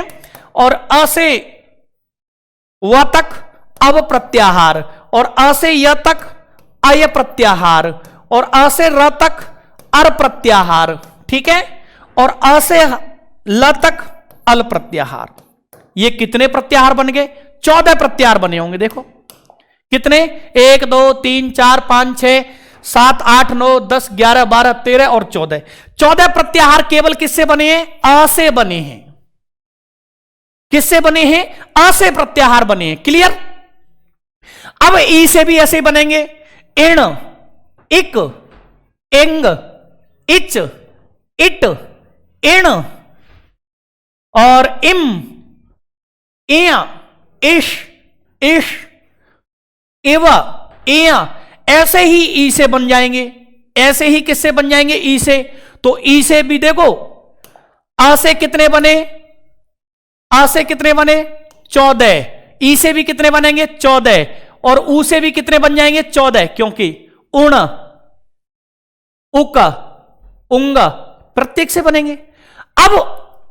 अब री से कितने बनेंगे? इससे बनेंगे 13। इससे भी कितने बनेंगे? 13। इससे भी कितने बनेंगे? तो अब ये 2 स्टेशन पीछे छूट गए, यानी णा और का पीछे छूट गया। तो अब आगे बढ़े, तो ए से ng तक इससे कितने बनेंगे? 12। इससे कितने बनेंगे? 12। और इससे कितने बनेंगे? 11। और इससे कितने बनेंगे? 11। तो प्यारे साथियों, प्रत्याहार तो सैकड़ों बन जाएंगे। प्रत्याहार तो कितने बन सकते हैं? सैकड़ों बन सकते हैं, लेकिन प्रत्याहार कितने होते हैं? अच्छा एक बात बताओ, मुझे यह बताइए, प्रत्याहार तो सैकड़ों बन जाएंगे, लेकिन जैसे आपने प्रत्याहार बनाया इण, वो उण प्रत्याहार बनाया, क्या बनाया? उण प्रत्याहार बना लिया, ठीक है। प्रत्याहार क्या बना लिया? उण बना लिया। अच्छा उण से उण का मतलब क्या हो गया? ऊ से ण तक, ऊ से ण तक। अब ऊ से ण तक कितने वर्ण आ रहे हैं? केवल ऊ ही आ रहा है, तो प्रत्याहार बनाने से कोई फायदा?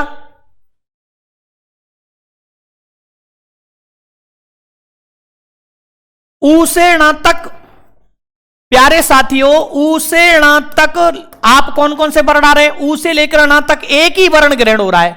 अच्छा यह बताओ, दो वर्णों से एक वर्ण ग्रहण करना यह बुद्धिमानी है या मूर्खता है? तो यह संक्षेप कहां रहा? यह तो मूर्खता हो गई, यह संक्षेप कहां रहा? अब तुमने प्रत्याहार बनाया ली से क तक, लृक प्रत्याहार बना दिया। अच्छा प्रत्याहारों का उद्देश्य क्या है?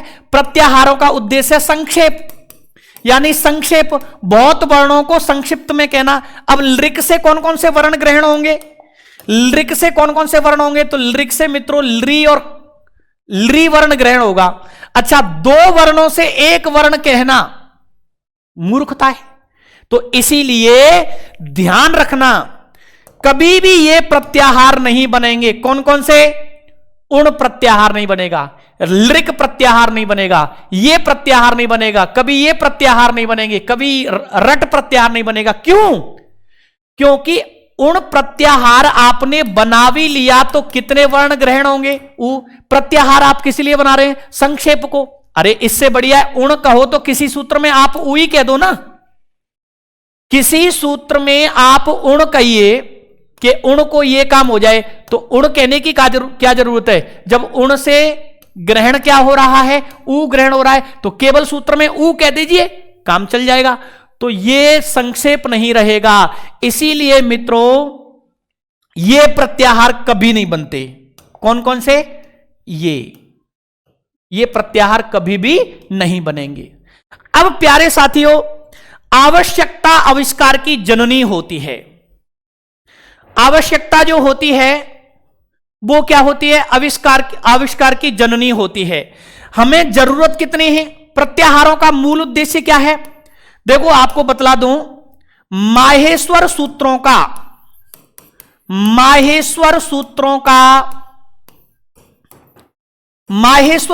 का मुख्य उद्देश्य क्या है? माहेश्वर सूत्रों का उद्देश्य है प्रत्याहार निर्माण करना। प्रत्याहार निर्माण, माहेश्वर सूत्रों का प्रयोजन क्या है? प्रत्याहार का निर्माण। और प्रत्याहारों का प्रयोजन क्या है? बताओ प्रत्याहारों का क्या प्रयोजन है? तो प्रत्याहारों का प्रयोजन है, वो क्या है मित्रों? संक्षिप्तीकरण। वर्णों का क्या? संक्षिप्तीकरण। तो प्यारे साथियों ध्यान रखना, माहेश्वर सूत्रों का प्रयोजन प्रत्याहार का निर्माण करना है, प्रत्याहार बनाना है, और प्रत्याहारों का कार्य क्या है? संक्षिप्तीकरण है। इसीलिए कभी आप तब प्रत्याहार बनाओगे क्या? कभी कोई आपसे पूछे तब प्रत्याहार बनेगा क्या? नहीं बनेगा, क्योंकि तब का मतलब है त से लेकर के व तक कितने वर्ण आए? मात्र त। तो बनाने से कोई संक्षिप्तीकरण हुआ क्या? और ये तो दो वर्णों से एक ही वर्ण हो रहा है, ये तो विस्तृतीकरण हो गया, संक्षिप्तीकरण कहां हो गया? और कहा जाता है अर्धमात्र लाघवेन। यदि व्याकरण पढ़ने और पढ़ाने वाले लोग एक मात्रा की भी बचत कर लेते हैं तो ऐसे खुशी मनाते हैं मानो तो उनके घर में पुत्र पैदा हो गया हो, मानो तो उनके घर में क्या? पुत्र की प्राप्ति हो गई हो।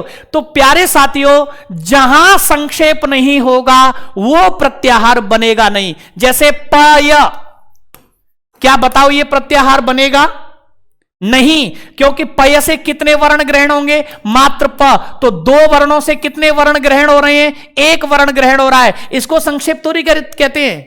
तो इसीलिए इससे अच्छा तो क्या है, जब आपको कहीं किसी सूत्र में प कोई काम करना है तो खाली प रख दो ना, पय रखने की क्या जरूरत है?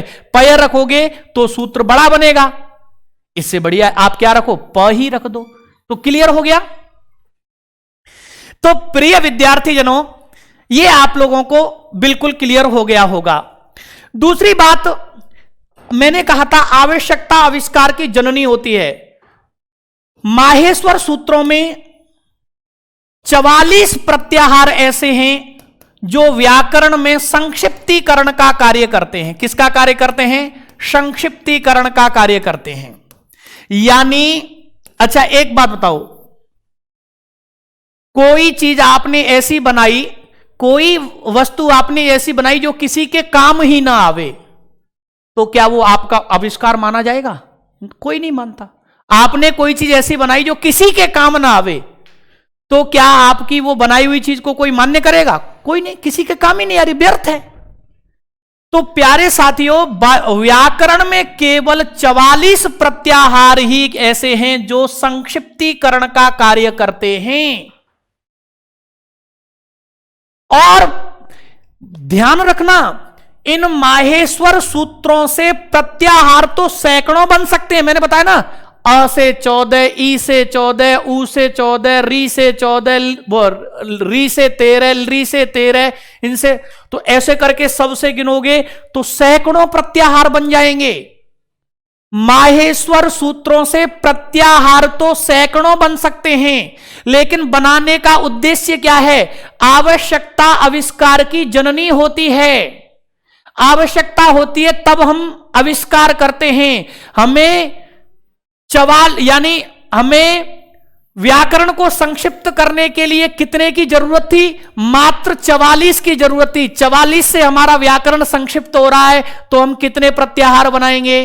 कोई पूछे माहेश्वर सूत्रों से कितने प्रत्याहार बनते हैं, बन सकते हैं, ये पूछे माहेश्वर सूत्रों से कितने प्रत्याहार बन सकते हैं, तो आप उत्तर देना माहेश्वर सूत्रों से प्रत्याहार तो सैकड़ों बन सकते हैं, परंतु प्रत्याहारों का मुख्य उद्देश्य होता है व्याकरण का संक्षिप्तीकरण, वर्णों का संक्षिप्तीकरण, व्याकरण में लघुता को लाना, व्याकरण में लाघव लाना, अर्थात संक्षिप्त करना। और संक्षिप्त करने में जो इनका प्रयोग है, जो प्रयोजन है, जो इनका उद्देश्य है, उस उद्देश्य की पूर्ति में कितने सफल होते हैं? 44। इसीलिए प्यारे साथियों 44 प्रत्याहार ही अपन बनाते हैं। कितने प्रत्याहार बनाते हैं? 44 प्रत्याहार ही बनाते हैं। क्लियर हो गया? तो दोस्तों मित्रों याद रखना, अब मैं आपको बतला देता हूं कि देखो अष्टाध्यायी में कुल कितने प्रत्याहार हैं? अष्टाध्यायी में जो प्रत्याहार हैं वो कितने प्रत्याहार हैं? कोई भी आपसे पूछे अष्टाध्यायी में कुल कितने प्रत्याहार प्रयुक्त हैं, तो 42 प्रत्याहार प्रयुक्त हैं। अच्छा, उणादि कोश में कितने प्रत्याहार हैं? तो उणादि कोश में एक अतिरिक्त प्रत्याहार है, एक।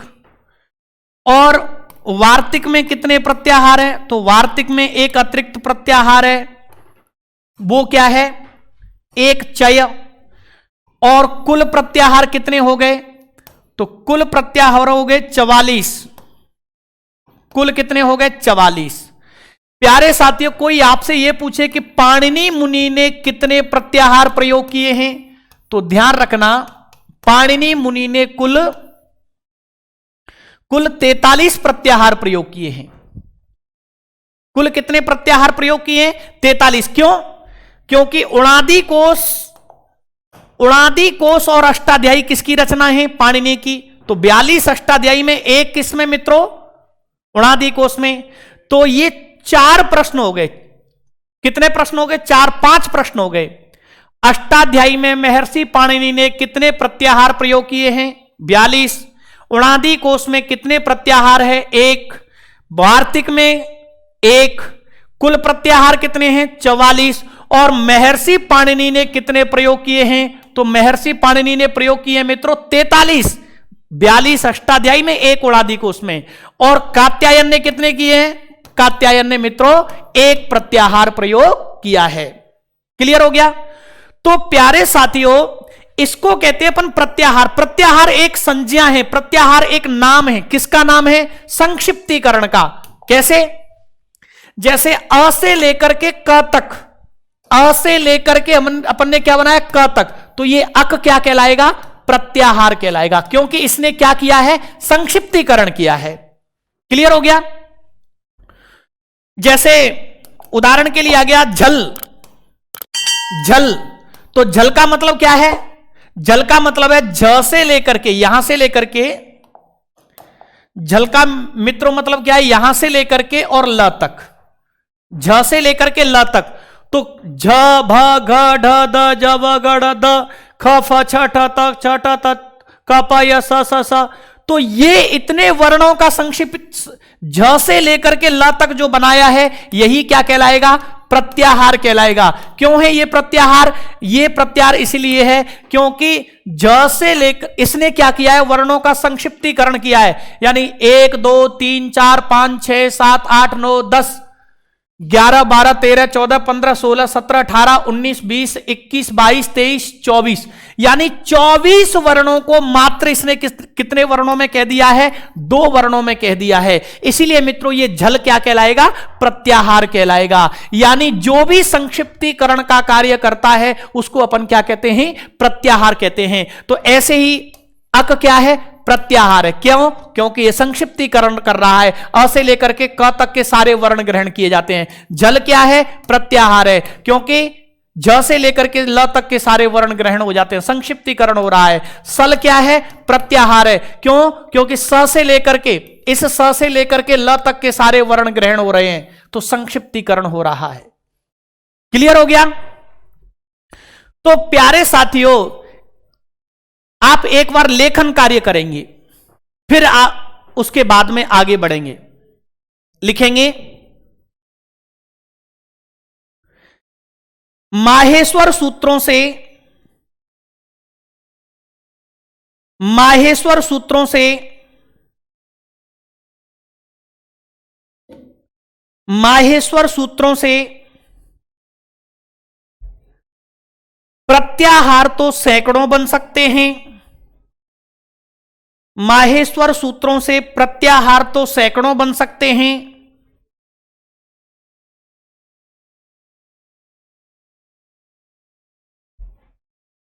प्रत्याहार तो सैकड़ों बन सकते हैं, परंतु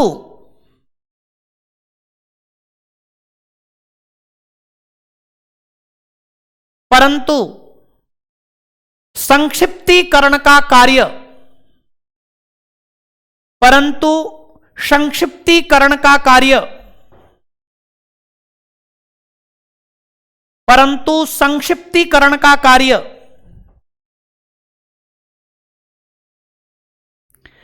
44 चतुश्चत्वारिंशत् 44 चतुश्चत्वारिंशत्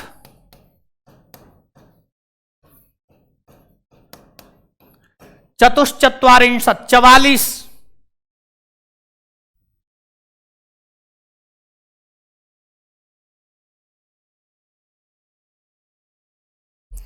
44 चतुश्चत्वारिंशत् चतुश्चत्वारिंशत्, ठीक है, कोष्टक में लिख लेंगे। संक्षिप्तीकरण का कार्य 44 चतुश्चत्वारिंशत् प्रत्याहार ही करते हैं, इसीलिए कुल प्रत्याहार 44 माने जाते हैं,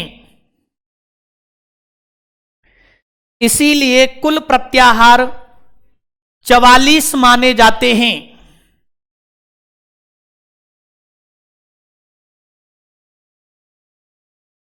इसीलिए कुल प्रत्याहार 44 माने जाते हैं।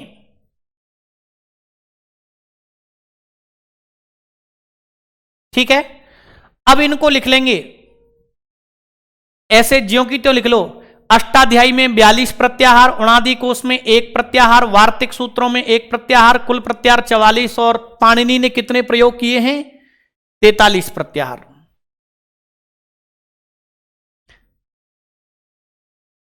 मानु यादव जी, स्वागत है आपका। तो लिख लेंगे अष्टाध्यायी में कुल कितने प्रत्याहार हैं, 44 प्रत्याहार हैं। ठीक है,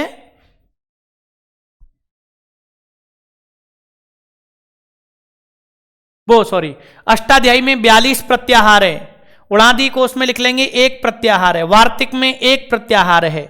पाणिनि मुनि ने कितने प्रयोग किए हैं? 43 प्रत्याहार प्रयोग किए हैं, और कुल कितने हैं? 44।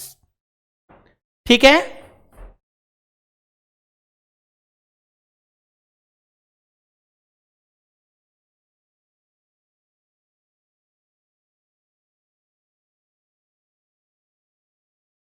चलिए,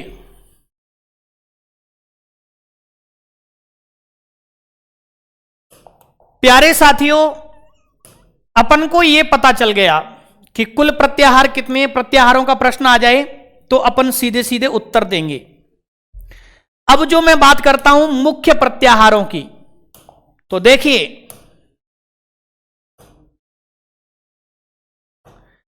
कौन से प्रत्याहार में कौन कौन से वर्ण आते हैं, तो आप लोगों को यह उत्तर देना है। ठीक है ना। अब जैसे स्वर किस प्रत्याहार में आ रहे हैं? देखो, स्वर, सभी स्वर, तो सभी स्वर यानी अ से लेकर के च तक ये सभी स्वर हैं। अ ई उ रील री ए ओ आई औ। अंतिम वर्ण को ग्रहण नहीं करते, इत्संजक वर्ण को ग्रहण नहीं करते हैं। तो स्वर किस प्रत्याहार के अंतर्गत आते हैं? अच प्रत्याहार के अंतर्गत आते हैं। कभी भी आपसे पूछे कि स्वर किस प्रत्याहार के अंतर्गत आते हैं, तो अच प्रत्याहार के अंतर्गत आते हैं। क्लियर हो गया। अब चलते हैं। अब देखो, एक महत्वपूर्ण और प्रत्याहार आता है, वो आता है एच। तो कोई आपसे पूछे संयुक्त स्वर, क्या पूछे? संयुक्त स्वर। संयुक्त स्वर किस प्रत्याहार के अंतर्गत आते हैं? तो देख लो आप, संयुक्त स्वर किस प्रत्याहार के अंतर्गत आ रहे हैं? संयुक्त स्वर देखो, ए ओ आई औ, यही तो 4 संयुक्त स्वर होते हैं, ए ओ आई औ। तो संयुक्त स्वर किस स्वर प्रत्याहार के अंतर्गत आते हैं? एच प्रत्याहार के अंतर्गत आते हैं। कौन से प्रत्याहार के अंतर्गत? बनाना सीखो मेरे साथ। ए च, ए से लेके च तक, ए ओ आई औ। क्लियर हो गया। तो कभी भी परीक्षा में आ सकता है कि बताइए एच प्रत्याहार के अंतर्गत क्या आते हैं? संयुक्त स्वर आते हैं, या संयुक्त स्वर किस प्रत्याहार के अंतर्गत आते हैं? एच प्रत्याहार के अंतर्गत आते हैं। क्लियर हो गया। और देखते हैं, मैं वैसे बन रहा हूं तो 44 भी, परंतु मैं आपको महत्वपूर्ण बतला रहा हूं। ठीक है ना।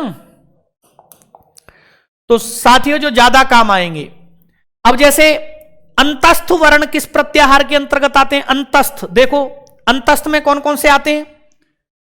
अंतस्थ वर्ण कौन कौन से? तो अंतस्थ, अंतस्थ में क्या होते हैं? य व र ल, यही तो होते हैं, य व र ल। अब य व र ल कहां से लोगे? तो य से शुरू करोगे। ठीक है, तो य से शुरू करो, तो क्या बन जाएगा? य से लेकर के और ये ण तक, य से लेकर के ण तक, तो क्या प्रत्याहार बन जाएगा?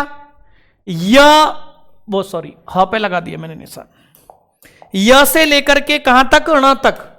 तो प्यारे साथियों, य से लेकर के कहां तक? ण तक, तो क्या बन जाएगा? यण प्रत्याहार बन जाएगा। यण यानी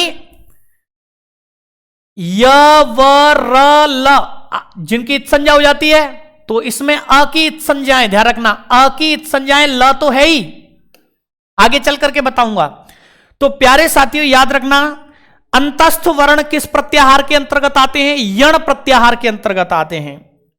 क्लियर हो गया। दूसरा, और किस प्रत्याहार के अंतर्गत क्या आता है? तो देखिए, वर्ग के 5वें वर्ण, वर्ग के पंचम वर्ण किस प्रत्याहार के अंतर्गत आते हैं?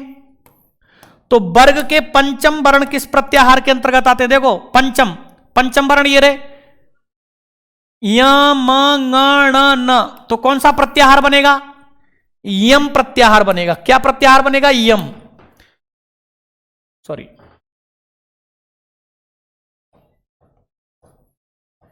यम प्रत्याहार।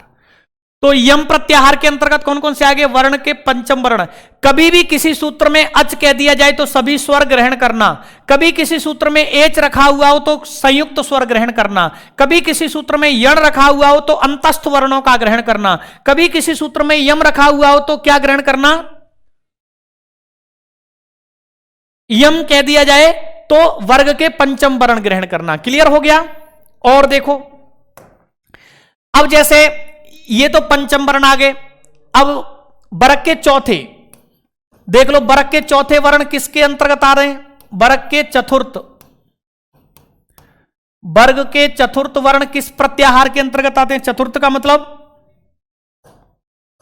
देखो, झ भ यहां तक, झ से लेकर के स के बीच में जो भी आएंगे, तो देखो झ भ घ ढ ध, तो ये कौन सा प्रत्याहार बनेगा? झस प्रत्याहार बनेगा दोस्तों। कौन सा प्रत्याहार बनेगा? झस। तो झस प्रत्याहार का मतलब है वर्ग के चतुर्थ वर्ण। देखो, झ भ झ, च छ ज झ चौथा, प फ ब भ चौथा, क ख ग घ चौथा, ट ठ ड ढ चौथा, त थ द ध चौथा। यानी झ से लेकर के श तक जो झस प्रत्याहार बनता है उसमें वर्ग के कौन से वर्ण आते हैं? चतुर्थ वर्ण। किसी सूत्र में आगे चल करके झस कह दिया जाए, संधियों में बहुत काम होगा, झस कह दिया जाए तो क्या समझना? समझ लेना कि झस का मतलब है वर्ग के चौथे अक्षर। ठीक है ना? तो ये बात समझ में आ गई। और आगे बढ़ते हैं। वर्ग के तीसरे किसके अंतर्गत आते हैं? तो वर्ग के तृतीय।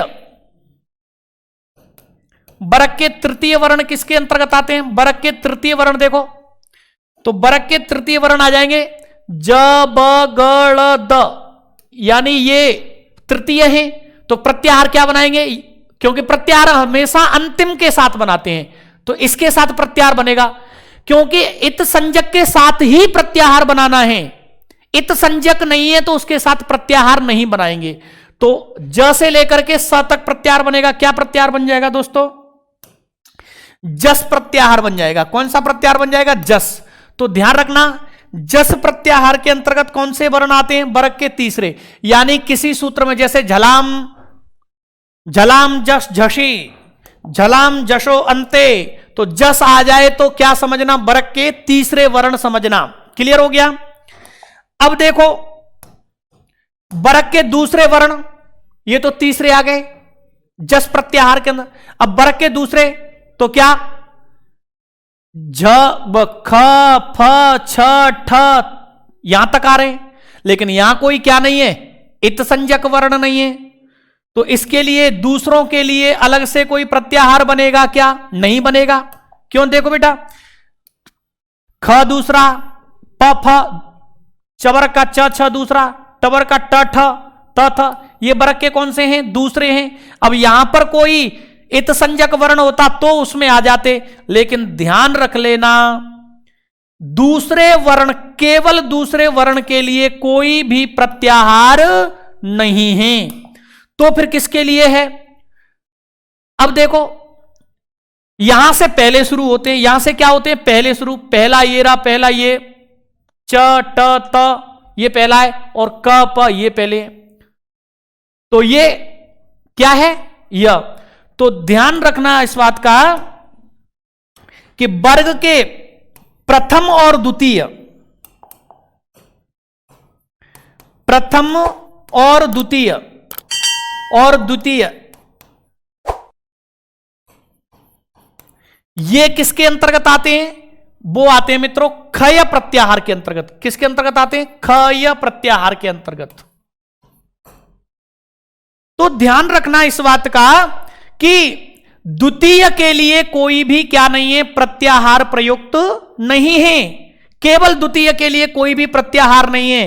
तो वर्ग के पहले ये रहे, वर्ग के पहले और दूसरे वर्ण के लिए एक प्रत्याहार प्रयुक्त है, उसका नाम है खय। यानी खय प्रत्याहार के अंतर्गत वर्ग के प्रथम व द्वितीय वर्ण आते हैं। क्लियर हो गया? तो ये बात आपको समझ में आ गई। खय वह अंतिम को लेते नहीं। तो खय के अंतर्गत क्या आते हैं? वर्ग के प्रथम व द्वितीय। और महत्वपूर्ण प्रत्याहार देखते हैं। अब देखो, स स स ह, इनको क्या कहते हैं? ऊष्म कहते हैं।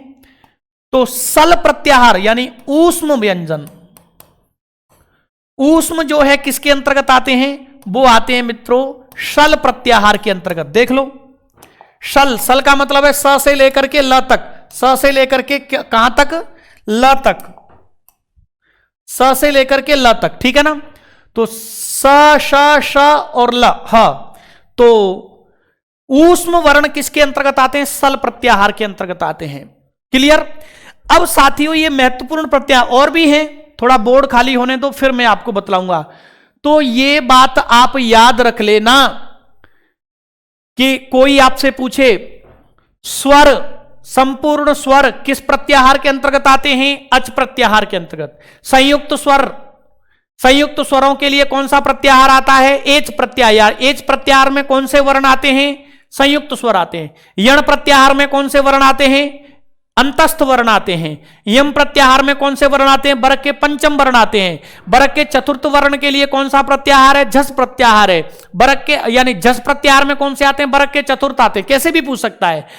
वर्ग के तृतीय वर्ण किस प्रत्याहार के अंतर्गत आते हैं? वर्ग के तृतीय वर्ण जो है जस प्रत्याहार के अंतर्गत आते हैं। वर्ग के द्वितीय वर्ण किस प्रत्याहार के अंतर्गत आते हैं? द्वितीय वर्ण के लिए और प्रथम वर्ण के लिए कोई भी अलग से प्रत्याहार नहीं है। प्रथम और द्वितीय वर्ण के लिए एक प्रत्याहार बनाया गया है, वो क्या है? खय प्रत्याहार। यानी ऊष्म वर्ण किस प्रत्याहार में आते हैं? सल प्रत्याहार में। या सल प्रत्याहार में कौन से वर्ण आते हैं? ऊष्म वर्ण आते हैं। क्लियर हो गया? तो ये महत्वपूर्ण। अब जहां पर भी आप संधि, संधि सीखोगे, आगे व्याकरण में जब भी काम आएगा, तो प्यारे साथियों आपको कह दिया जाएगा क्या? झस। सूत्र में कह दिया गया झस। तो झस का मतलब क्या ग्रहण करना? वर्ग के चतुर्थ वर्ण ग्रहण करना। सूत्र में किसी में कह दिया एचो अयवा यावह, एचो, एच, एच, तो एच का मतलब क्या ग्रहण कर लेना? संयुक्त स्वर ग्रहण करना, यानी संयुक्त स्वरों को काम होगा। मैंने कह दिया यमंता डह, यम, तो यम प्रत्याहार से क्या ग्रहण करना? वर्ग के सभी पंचम वर्णों को ग्रहण कर लेना। क्लियर हो गया? नमस्ते जी।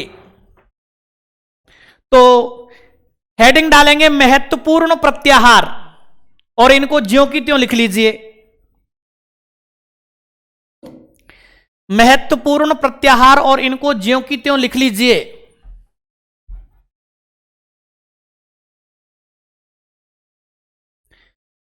यानी स्वर आते हैं अच प्रत्याहार में, संयुक्त स्वर आते हैं एच प्रत्याहार में, ठीक है ना।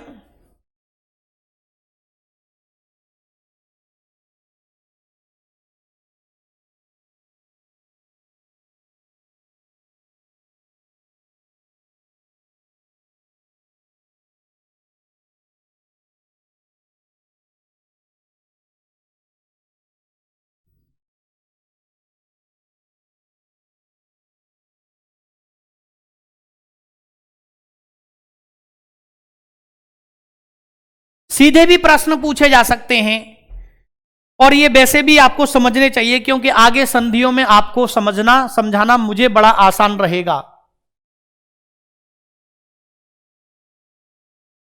वर्ग के तृतीय वर्ण किस में आते हैं? वर्ग के द्वितीय वर्ण, प्रथम द्वितीय वर्ण किस प्रत्याहार के अंतर्गत आते हैं? वर्ग के पंचम वर्ण किस प्रत्याहार के अंतर्गत आते हैं? ये सभी बातें आप लोगों को प्रत्याहार में समझ में आ रही होंगी। और ध्यान रखना, प्रत्याहार बनाना भी आपको समझ में आ गया होगा।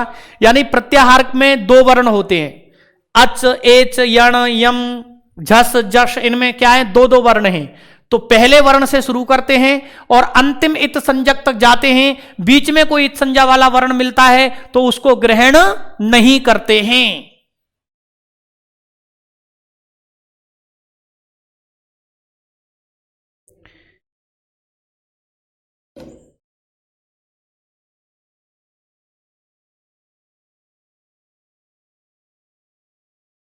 क्लियर हो गया?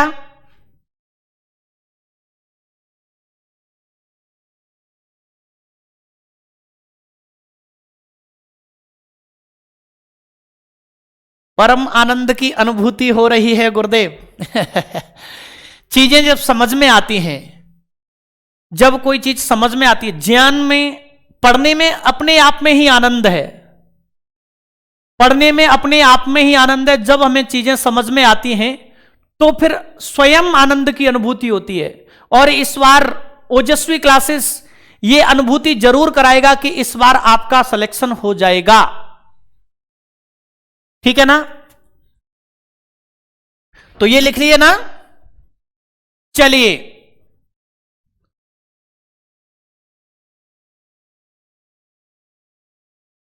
आप लोग बस जुड़े रहिए, इस चैनल को सब्सक्राइब करो, अपने मित्रों तक, अपने दोस्तों तक जहां पर भी है इनको फैलाइए, और ये नया प्लेटफॉर्म आपके लिए जो तैयार किया है इसको आगे बढ़ाइए, ठीक है ना?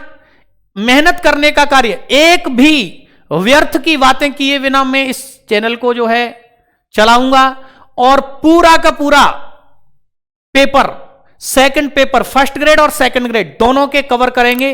और पूरे के पूरे मेरा प्रयास यह है कि एक क्वेश्चन भी ऐसा नहीं आ जाए जो मैंने यहां से आपको न पढ़ाया हो। मेरा प्रयास यह है, ये मैं इतनी मेहनत करने वाला हूं आपके साथ में, ठीक है ना? तो और देखते हैं मित्रों, कौन से प्रत्याहार के अंतर्गत कौन कौन से वर्ण आते हैं, ठीक है? अभी हम सूत्रवाइज तो चलेंगे ही चलेंगे, परंतु पहले महत्वपूर्ण प्रत्याहार को देख लेते हैं। अब देखो, अपन ने सल ले लिया था। अब देखो, संपूर्ण व्यंजन किस प्रत्याहार के अंतर्गत आते हैं? व्यंजन। तो व्यंजन मित्रों प्रत्याहार के अंतर्गत आते हैं, वो आता है हल प्रत्याहार। देखो, ये ह ले लिया और ये ल ले लिया, तो हल प्रत्याहार के अंतर्गत यानी ह, य, व, र, ल, य, म, ग, ण, न, सब के सब क्या हैं? व्यंजन हैं। तो सभी व्यंजन किस प्रत्याहार के अंतर्गत आते हैं? हल प्रत्याहार के अंतर्गत आते हैं। क्लियर हो गया? हल प्रत्याहार के अंतर्गत क्या आते हैं? सभी व्यंजन। कभी किसी सूत्र में हल शब्द लिखा आ जाए तो समझ लेना हल का मतलब संपूर्ण व्यंजन, ठीक है? और मित्रों, जैसे आपको और बात करता हूं, और महत्वपूर्ण प्रत्याहार कौन से हैं? जैसे कभी आपको प्रत्याहार आ जाए,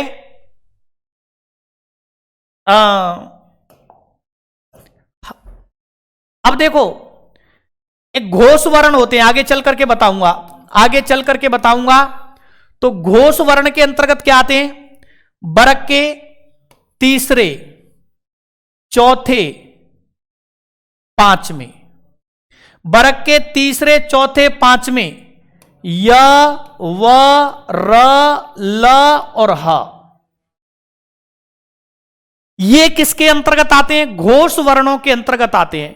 तो ये घोष वर्ण किस प्रत्याहार के अंतर्गत आएंगे? देखो, घोष वर्ण किस प्रत्याहार के अंतर्गत आएंगे? तो देख लो, आपको बतला देता हूं। देखो, ह आ रहा है तो ह से शुरू, य आ रहा है, व आ रहा है, र आ रहा है, ल आ रहा है, यहां से प्रत्याहार शुरू हो जाएगा। ह, य, व, र, ल भी आ रहा है, ये भी। अब कौन से? पांचवें, चौथे, तीसरे। तो ये पांचवें हो गए, ये चौथे हो गए, और ये बेटा तीसरे हो गए। तो कहां तक? ह से लेकर के स तक प्रत्याहार बनाओगे, ह से लेकर के श तक प्रत्याहार बनाओगे तो कौन सा प्रत्याहार बनेगा? हस प्रत्याहार। और हस प्रत्याहार के अंतर्गत कौन कौन से वर्ण आते हैं? घोष वर्ण आते हैं। देख लो, ह से लेकर के स तक चलोगे तो ह, य, व, र, ह, य, व, र आ गए।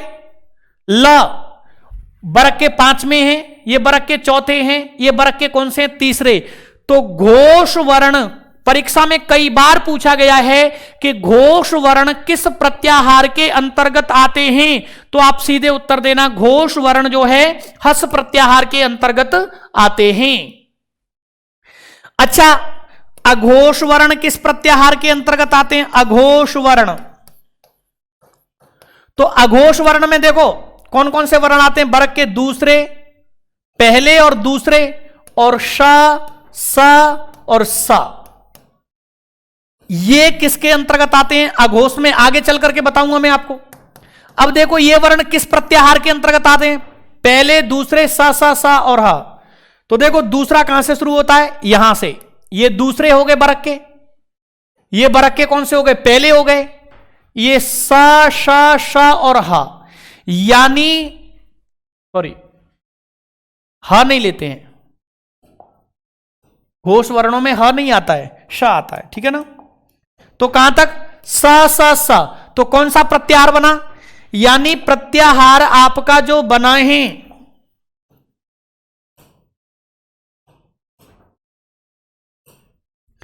प्रत्याहार जो बना है बेटा वो कहां से बना है? ख से लेकर के र तक प्रत्याहार बनाओगे तो इसमें दूसरे आ गए, पहले आ गए, श आ गए, अर्थात कौन सा प्रत्याहार बना? खर प्रत्याहार बना। कौन सा बना? खर। तो खर प्रत्याहार के अंतर्गत कौन से वर्ण आ जाएंगे? अघोष वर्ण आ जाएंगे।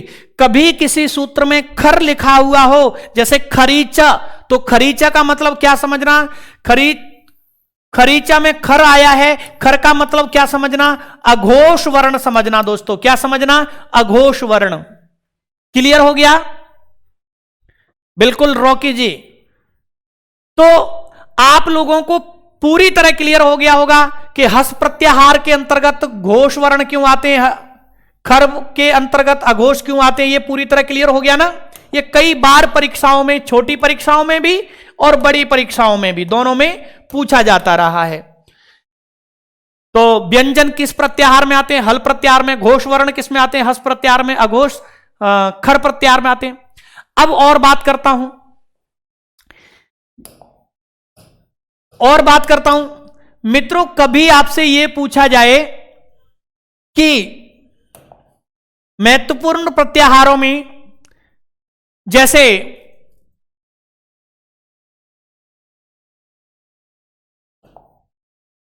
वैसे तो मैं आगे चल करके ये बताऊंगा, लेकिन सबसे महत्वपूर्ण प्रत्याहार ये बहुत काम आएगा, झल प्रत्याहार। कौन सा? झल। तो झल प्रत्याहार ढूंढो, क्योंकि बहुत सारे सूत्रों में काम देता है। महत्वपूर्ण में लिखा रहा हूं तो झ कहां है? ये रहा। और ल कहां है?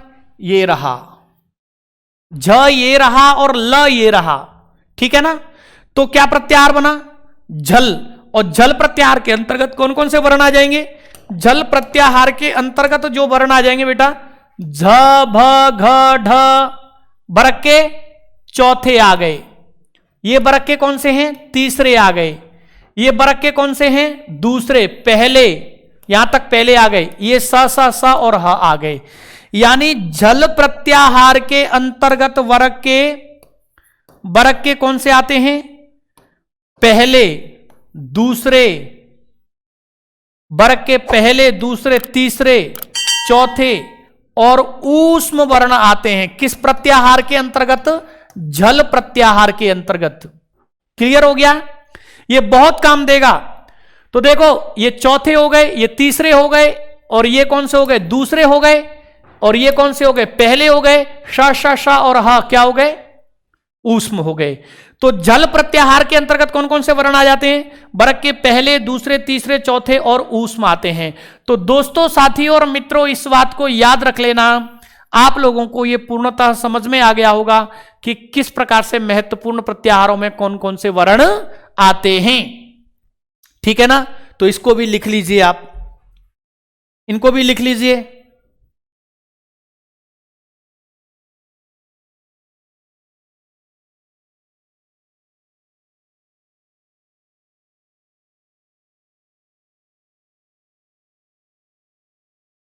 ठीक है मित्रों, लिखिए शीघ्रतापूर्वक, यानी कौन से प्रत्याहार में कौन कौन से वर्ण आते हैं।